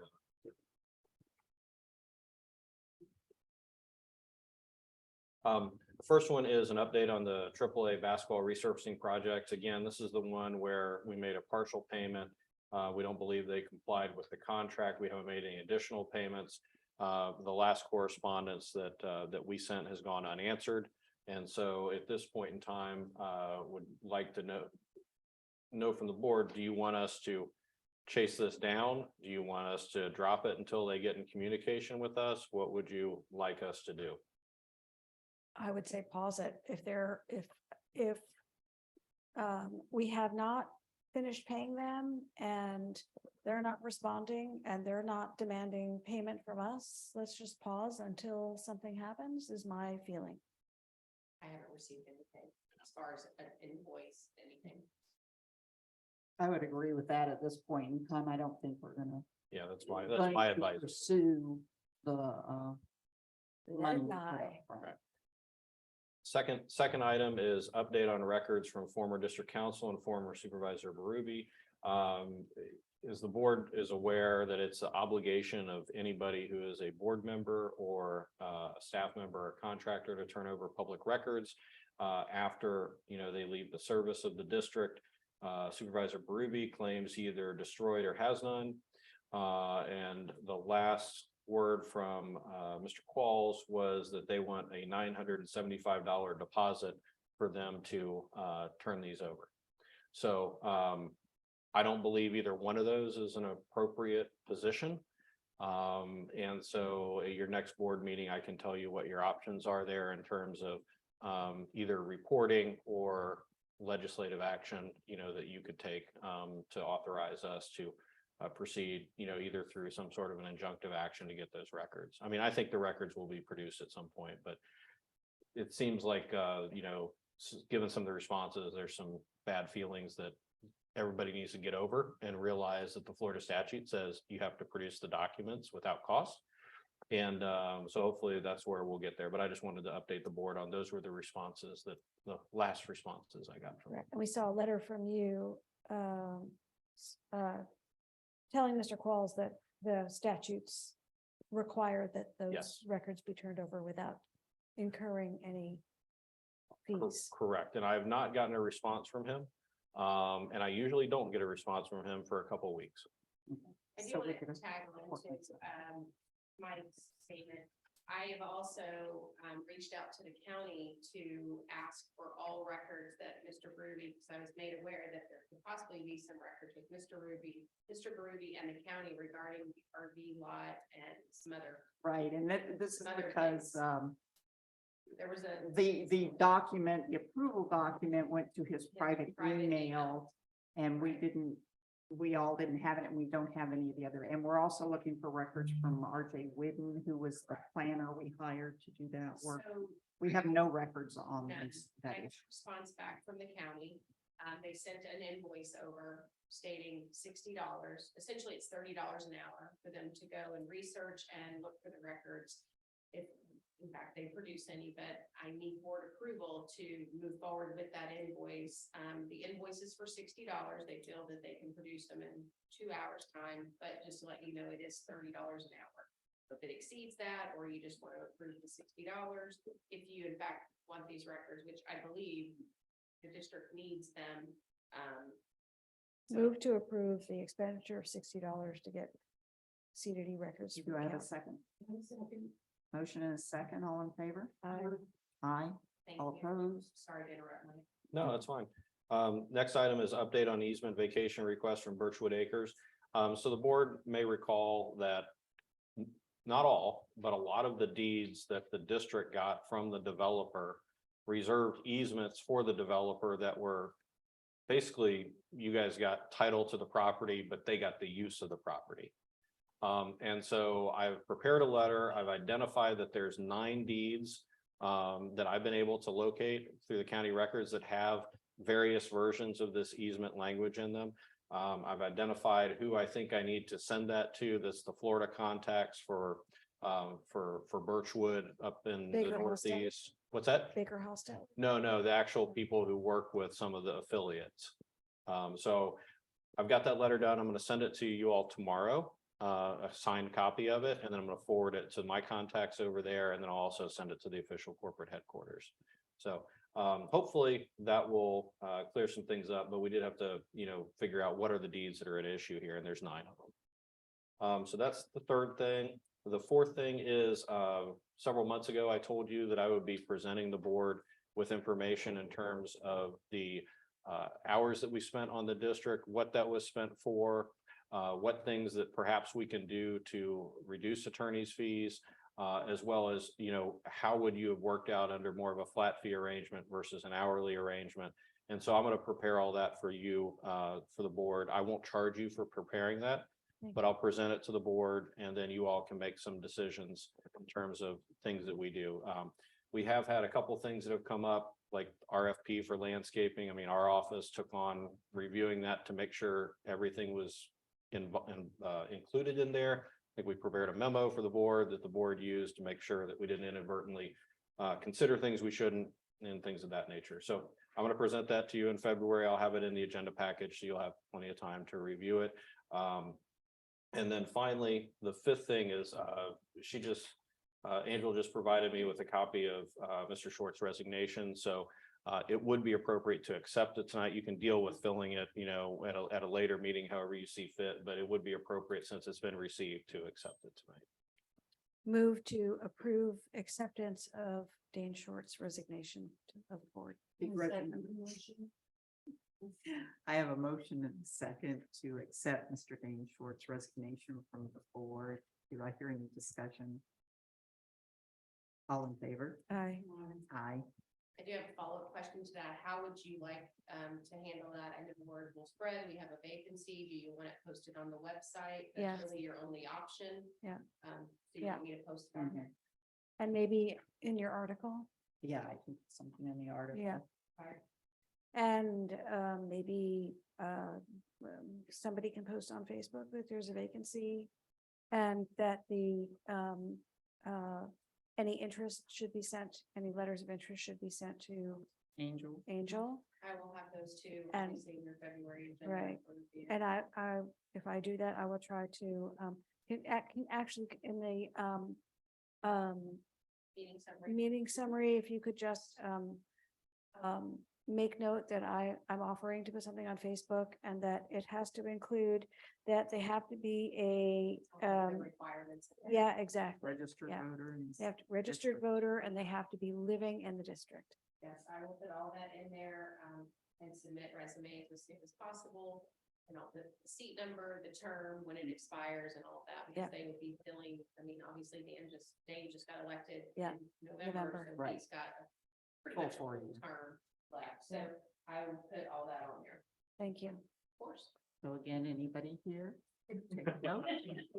I have nothing. Give us a call. Thank you, sir. Thank you. Appreciate that. Any questions of our district legal counsel at this time? Okay, hearing none, we'll move on to new business. We have the district manager report. Oh, I'm sorry, That's skipped okay. right over I pretty you. much Covered went everything. over everything. The only other thing I'm gonna be contributing on is when you get to website and then field service, moving the field services. Okay. That's the only other thing. Okay, so we're ready to go to new business. Mhm. There was a question has come up on our access to our amenities. In taking a look when it was up on the Dropbox site, it was obvious that we have a lot of people who still have active cards out there. Who no longer reside in the area.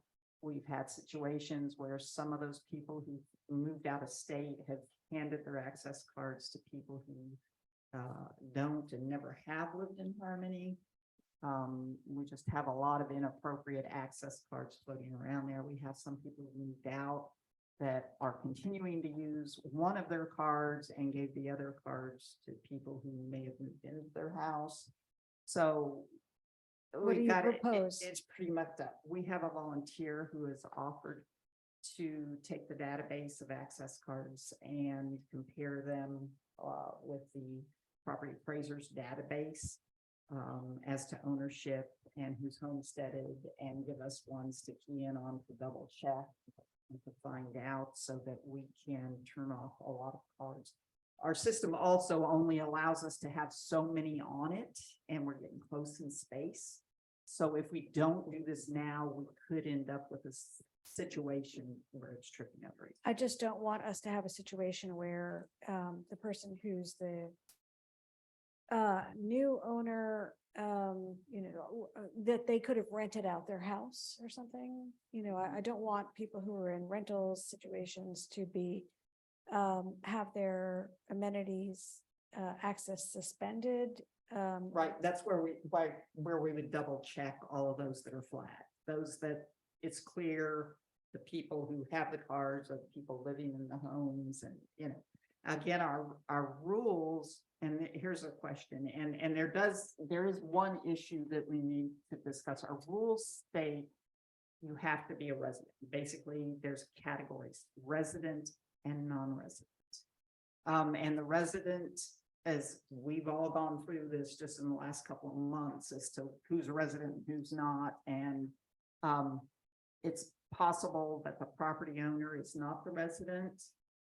So the question comes in, does the property owner hold that amenity right? Or the new tenant, the new resident in that property? And I will turn to our, Sure, and in most districts, what happens is if there's an actual rental in a house, the people who are renting have to come to the amenity center, to fill out a form, usually sign the waivers. And that's an assignment from the owner of the property to the renter to be able to use those. And so once that assignment happens, the owner of the property no longer has privileges to use the amenities because they've been assigned to the renter. You could have a situation where a landowner owns a lot. They're paying assessments, full freight assessments, but no, the house isn't rented. Maybe it's something they come stay at, 1 week every 2 months or something like that. In that situation, I would want to look at your policies to make sure that you're not excluding them from having access, because if they're paying full freight and it's just the fact that they're not a resident here, they should have access to the amenities if they haven't assigned it to anybody. There else. should be, on our website, there are, our rules are on the website. so. Yeah, no, I have them. Wes Haber from my office looked at them. He identified this issue that we needed to talk about. It's a simple language change if it's not in there. I know that the focus in most communities is always on resident, but you have to remember there are some situations where somebody owns the land. There's no renter there that's been assigned the privileges, or you could have a situation where somebody owns the land, rents the house, but doesn't assign the amenity access, and those people have no ability or right to use your amenities, and the landowner retains that. So just, And you have that current situation at this moment, Well, no, the current not situation, the assignment part, but the current situation, one of the current situations at this moment is that both the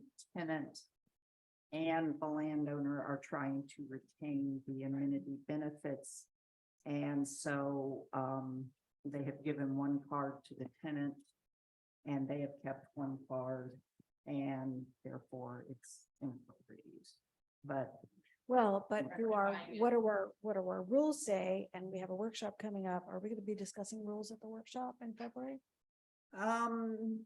we were mainly going to deal with just, organization of the board and how we work and stuff like that. Well, I We don't think we- could put a thing on rules, but Angel has volunteered. She's gonna go through the rules and she's familiar with rules of a number of CBDs. And so she's asked if we can all take a look at them and provide any input on things that want to be changed or might need to be addressed. Then she can put together a package that we can go over together, and then Mike would be able to provide. yeah, I that. mean, Angel's very familiar with the concepts that I'm talking Yeah. about, so she can take the lead. I don't need to do Yeah. anything until the end. Well, and regarding the situation where there's an owner who's given a renter a card and they're both retaining, I wouldn't want to terminate anything unless our rules were clear about who has the right to retain it. And if those rules aren't clear, then I don't think we can terminate anybody until we change the rules to be more clear. well, the one thing we can do, the problem that we're gonna run into is that the tenant is going to be at the pool when they do an ID check. And they're gonna view that card and they're gonna say, this ain't you on the picture, and escort them out. And that's not fair to the family. So that needs to get settled between the resident and the property owner. And we just need to, whether it be a letter just saying, hey, pick one or the other. Yeah, and Wes and I discussed it, and I know he discussed it with Mike, so that has been the direction is we're gonna send just a letter saying, hey, this is the situation, this is what's gonna happen, just letting you know as a Right. courtesy.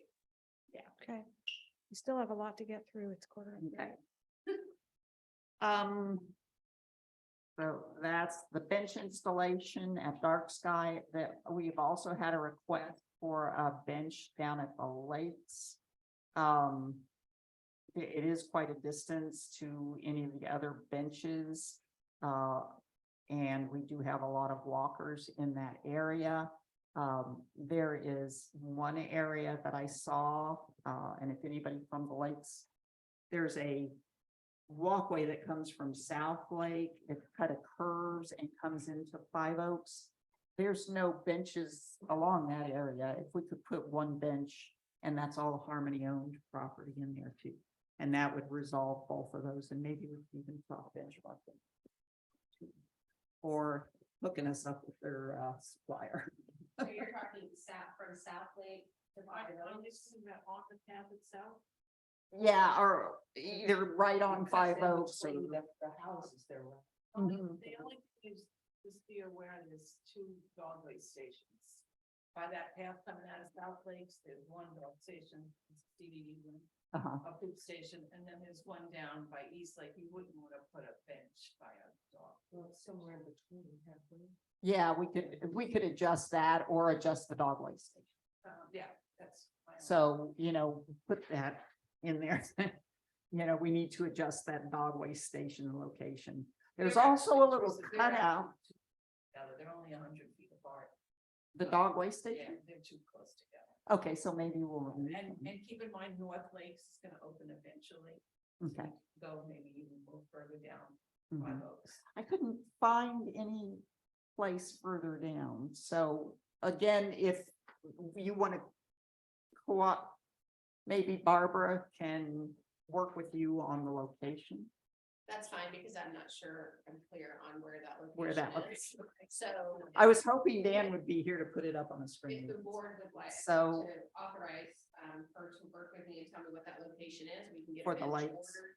And then one for for the spot that was mentioned. Oh, Dark We have a Sky. picture on Dark Sky. Yeah. So I would entertain a motion for one or both of those benches or none of them. Do we need a motion? Yes. Yes. Because they have to be Well- purchased.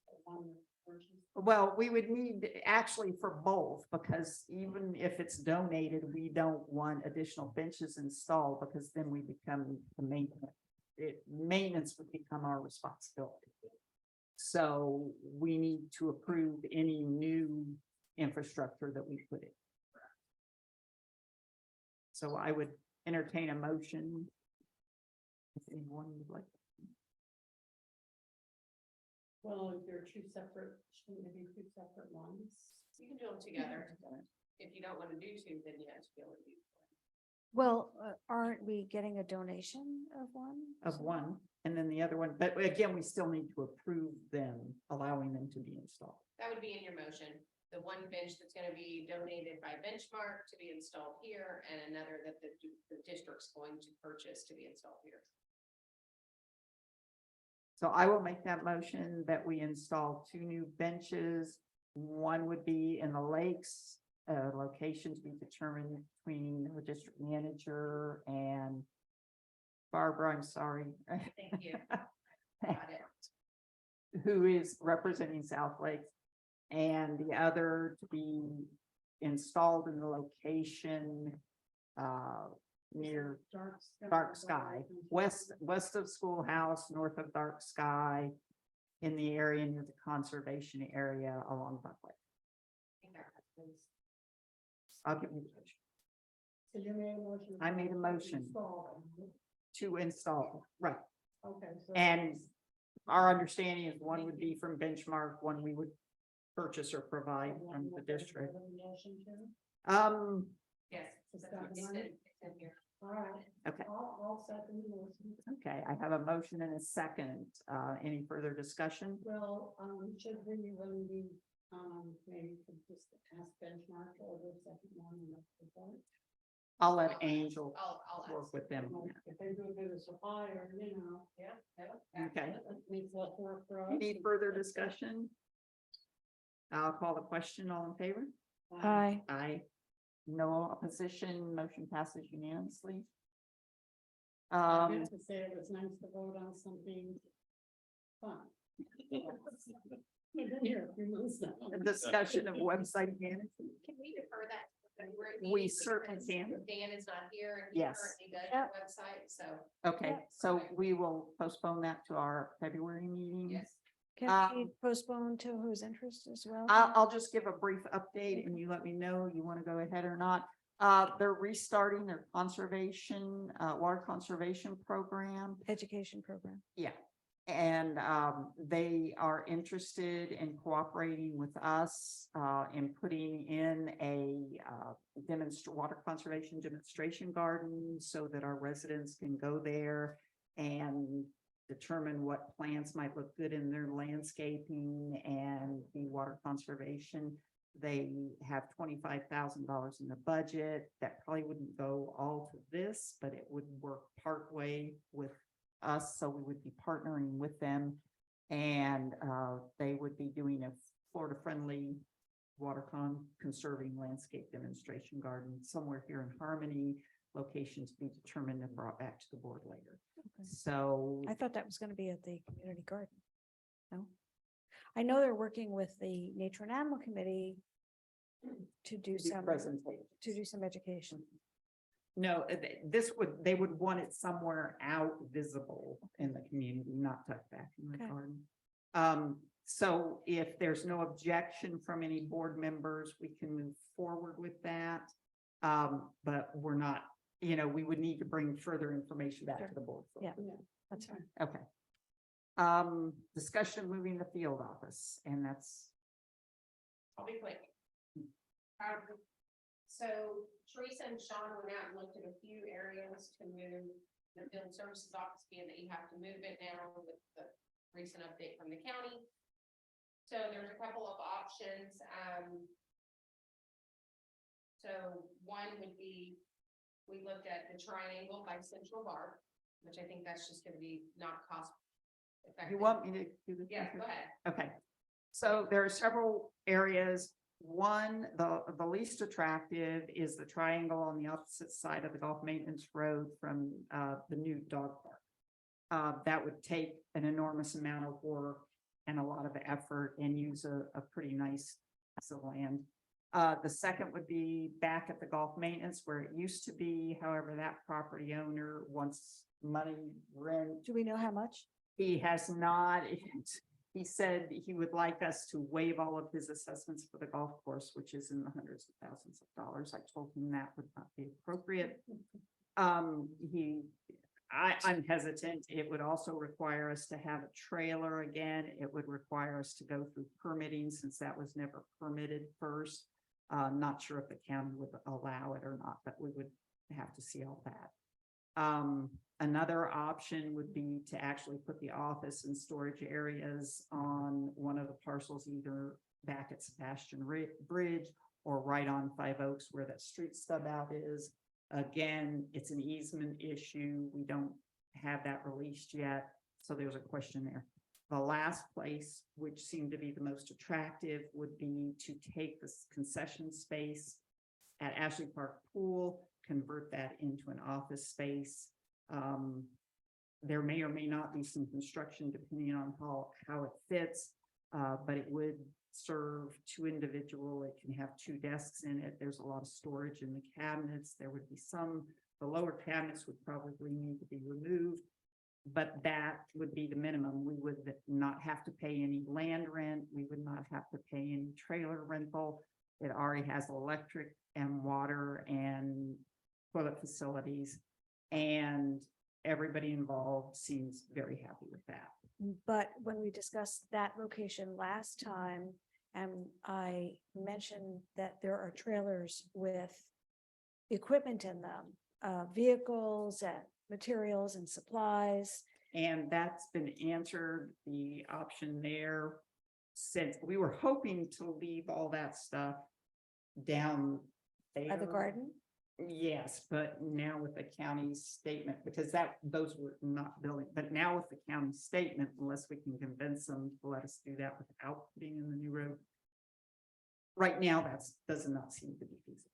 So what we could do is take those, we could instead construct on the current stub street end there on 5 Oaks. We could construct a bay storage area that could be moved easily. And we could fence it using the fencing contract we had in place for the storage lot down in the area. Again, we would have to get with the county, but it meets all the requirements. It's in a land use category that is permitted for community maintenance facilities. It is in a good location, a centralized location. We do have the fencing that's already been paid for. And the structure, what would the structure cost? It's a 20 by 24 C-channel metal building, $15,900 for the building, $6,500 to erect the building. And then you have, pier anchors that would need to be put in, and then that's it. No concrete pad. The gentleman who actually came out and looked at it, because there is asphalt there, even though it's not level, he said it's fine, it doesn't matter. And you're fine to do that. So that's where the Harmony Institute used to be? Yeah, it's for storage. It's where the Harmony Institute trailer used to be? I think that's, yeah. Yeah, it's the. So it's where's- about But it won't be in that parking lot, not the exact location of the, The drive next to the parking lot that we don't. Where's 5 Oaks? we don't own the parking lot, but we own that drive. Townhomes, it's right here.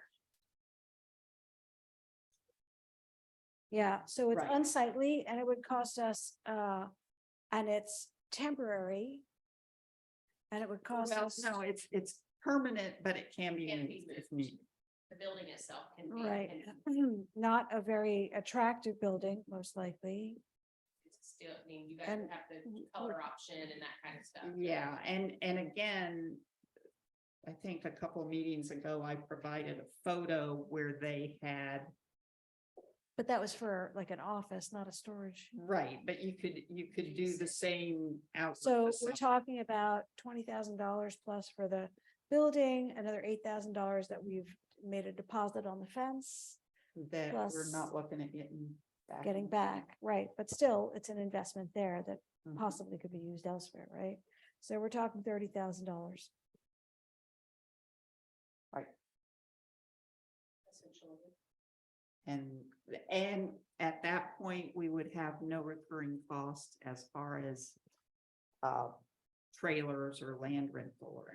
I think before we do any approvals, we have to check with the county as to whether they would require us to do anything else. Would the screening have to be opaque? Would we need to do landscaping? Would there need to be irrigation? It is 6 foot, 6 foot fence. 6 foot Yeah, fence There is and screening and you would vegetation. put either vegetation or the cloth. Yeah. Uh, You're- mhm. And you wouldn't need irrigation. They already gave us a pass on irrigation if we use Florida friendly landscape that wouldn't need to be irrigated. That's correct. But Florida-friendly landscaping still needs to get established and needs, That's right. We would water them like we hopefully will in the future water our oak trees. Funny. No, we're not. I still think, I But we- still think we're we need required- to find out from the Well, we county. need some direction from the board before we take this to the county. So yes, we will need to go to the county. Oh, yeah. But unless, I mean, we have options, so the question is, which of these options is the most attractive at this point in time? You have to do to the- something. Clearly, moving the field services office, the desk office and some storage to a space we already own that has no rent is a good option. The question is about the storage. Because we're still gonna need that and where the best place for that is. And if it's there, where the Harmony Institute trailer used to be, which is, by the way, between the old Welcome Center building, which is just west of Town Square.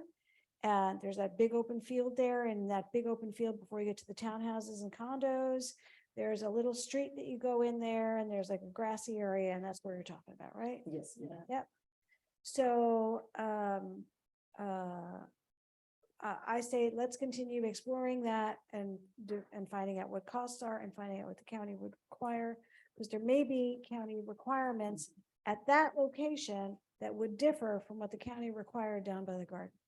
Yes, there would be much less. I've gone over all of the requirements that are in the code and in our Harmony PD.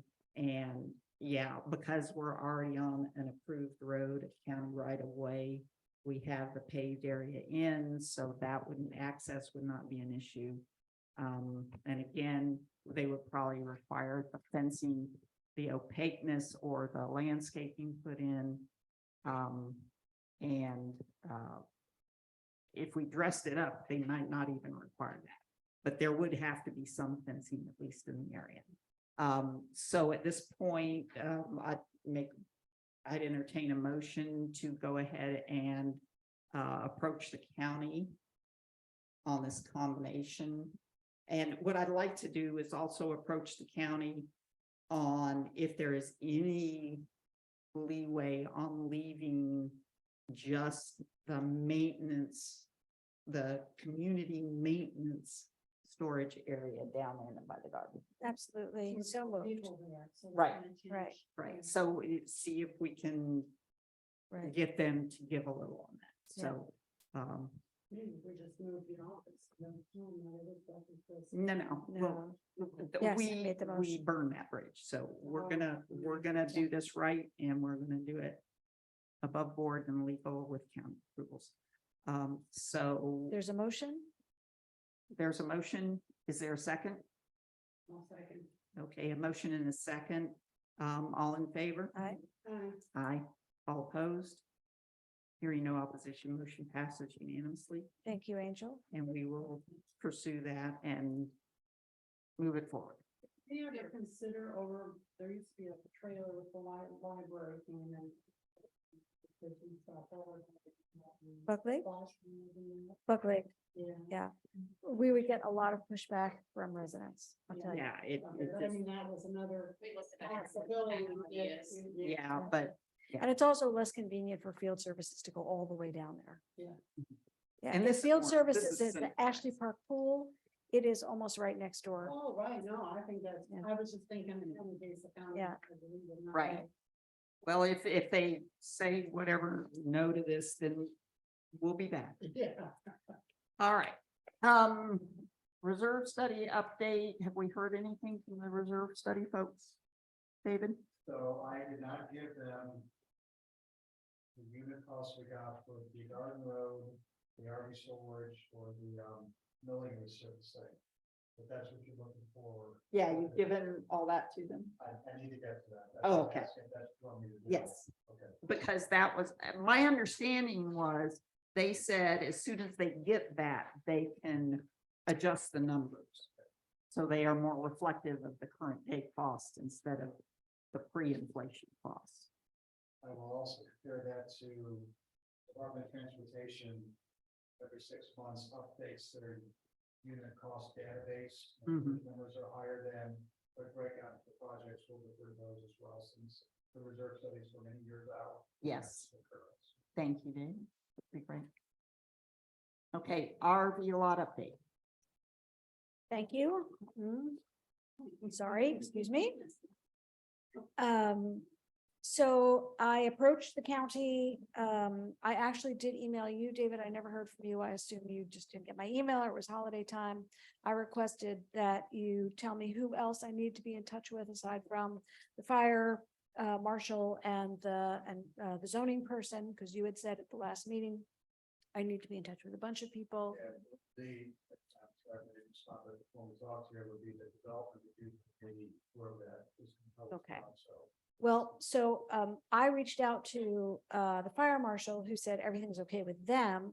I reached out to zoning, Amy Templeton, and in the agenda package, if you see page 171, essentially what I asked, I think, what I believed I was tasked with at the end of the last meeting was, or during the last meeting, was to approach the county and find out if we were to not expand the RV storage area, do we still have to make improvements there? And having gone down there and really visited the site, it's already been expanded. I mean, all the work that was done there was done without any county input. And so I kind of went back and forth and I requested clarifications. I spoke with John Adams of RG Whidden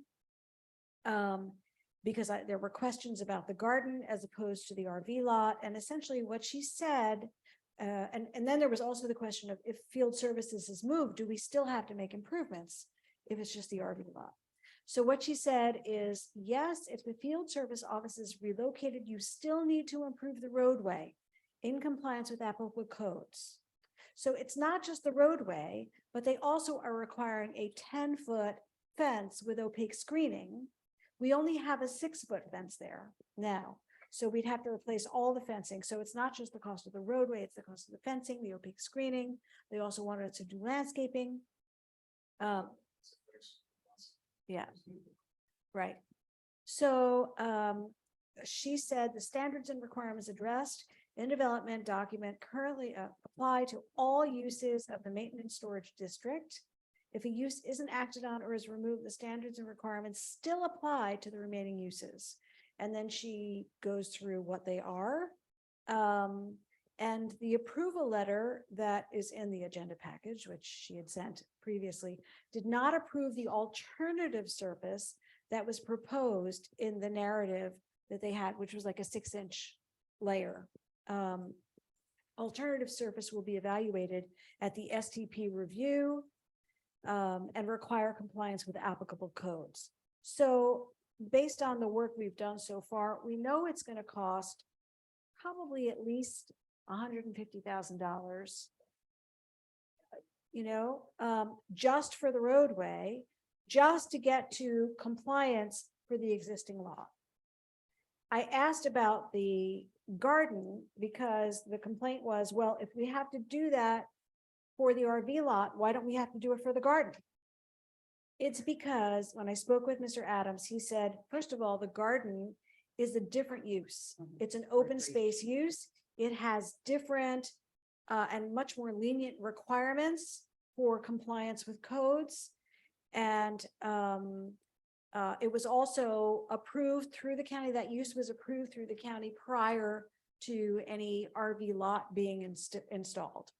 So the garden as it is permitted. We do not need to do anything with the road in order to be in compliance with the garden. But the RV lot is a different story. This is just my point of view. I am not speaking on behalf of the board. The question I was asked to explore with the county was, are we going to have considerable expense to operate the existing RV lot without a lot of extra expense? And the answer is no. We will have a lot of extra expense if we were to try to get into compliance with the county to continue the use of that RV lot. That's my finding. And my opinion is that therefore we need to move forward with the closure of the RV lot. That's just my opinion, but the rest of the board can. And after you discuss it, that I need a motion on that so we can move forward and do. Because remember before we said we're gonna close it, but No, all these people know that y'all are looking into this. I want to send out a final notice. okay, you can send out but we don't need any more board action because the board action was to close it. Correct. And nobody has brought it before the board to reopen that. To question. rescind it. So it's already, But I do want to say that when we discussed this, we had all this information that you got again when we voted. Well, that night. what I got again was a better clarification on the Right, issue. On the but, I issue. mean, I think she's comfortable with it now. That's So, what yeah. I'm getting at, though, Okay. is, we didn't make that vote just on the spur of the moment. I didn't because I read all of it before. Mhm. And so, because there's been some conjecture or whatever the word, one Oh. email I got said he was just checking to make sure we were being honest. Yeah, Sit I, here and go through all this, over that, Mhm. so, yeah, we had researched it right. thoroughly, but I'm glad that Supervisor Castle went Right. and finally, So March. yes, That was the final. We extended it to March. March so 31st, right. Perfect. Thank you. Or until the lease, or if the lease ends sooner. Right. Right, yeah. if it dropped dead date is March 31st. So my other question is, are we going to remove the fencing that's back there? Or what are we gonna do with the existing? Let's just hold off on that. We don't need to discuss that tonight. We Yeah. can discuss it. And we can, when we go and maybe Angel and I, or I can talk to the county on the new proposal for moving the field services storage and everything out of there. See if maybe they won't give a little to allow us to keep our storage containers back behind that fence. In which case we would fund the fence and the gate. All right, so what I was gonna ask with the fence was if we keep the fence up. What would happen, what are we gonna do if someone doesn't use their unit? Then we're gonna call the tow trucks. Okay, Yeah. Because we have a legal It's on private responsibility. property. yeah. I mean, okay. public property, but Yeah, it's yeah. not on their property, so. Yeah, they can't. We're on supervisor's requests. Any questions or requests for things to be on the? I was future? sure I had one earlier, but But you forgot. it's out of my head. I It is do now have- actually past my bedtime, so. I have one, I think we need to put a budget amendment to accommodate the increase in landscaping costs on the next agenda. I did go through it and I think we can do it without rating the reserves. Just by using savings in our, insurance. We have like a $9,000 savings by buying the vehicle, the little cart we did. We have a $19,000 savings in the vehicle expense. And we have a $23,000 refund coming that we paid out of last year's budget coming from Toho that we could put towards it. So scabbing all those together plus a little bit here and there, we can come up with the difference without raising the reserves. And you can do a budget amendment if you'd like, but you don't have to Yeah, Right. until the You end don't of the really year. have to. We don't have Right, to do it. I just feel better doing it so that everybody can see it and so that we're comfortable paying those bills and not ending up with a deficit. I think So- it's a good idea. I mean, just from the perspective of planning, accountability and transparency. So the direction is for the budget amendment, you want me to take numbers from all these different? No, just put it on the agenda and we'll bring a formal budget amendment to the next meeting. They want to add construction inspection services, Construction inspection. inspection services for the neighborhood C1, C2. Mm. But that would be a part of the paving, so that would come out of our reserve. That would be a part of that overall cost. So, yeah, that doesn't need to be a part of So it. you're wanting Yeah. budget amendment on the agenda, but not a formal budget amendment showing where we're pulling money from. No, you and I will develop that, bring it to the Okay. board, vote on next. Sure. Here, Any I other have a copy of supervisor this. requests? Yes. Yes, ma'am.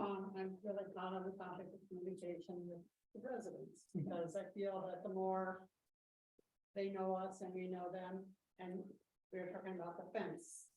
And this is a prime example where I wish we had a. If we could ask the residents, you want a fence, you want another fence, you want the fence, just for. Right. Asking them, not that we would necessarily have to do what they say, because it's only a poll, it's not a Mhm. vote. But again, it's a way someone else may come forward and say, hey, I know about this stuff and you can really get a good fence and, you just never know where and that was an example. So I just wanted, Okay. every week, every month now I'm gonna stick something in about. Yeah, no, I think that would be a good thing to also deal with in our workshop that we can talk about board, Although I was thrilled, so many people came tonight, so that was. yeah, it was wonderful. All your neighbors. Thank you. And thank you all for staying. Yes, Yes. very much so. There's an opening on the board. Yes, think about it, guys. Yeah. All right, if there's no other further items, Move to adjourn. I said that. I have a motion and a second to adjourn. All in favor? Aye. Aye, no opposition. Let's go home. Thank you, everyone. I shouldn't make those. I shouldn't make those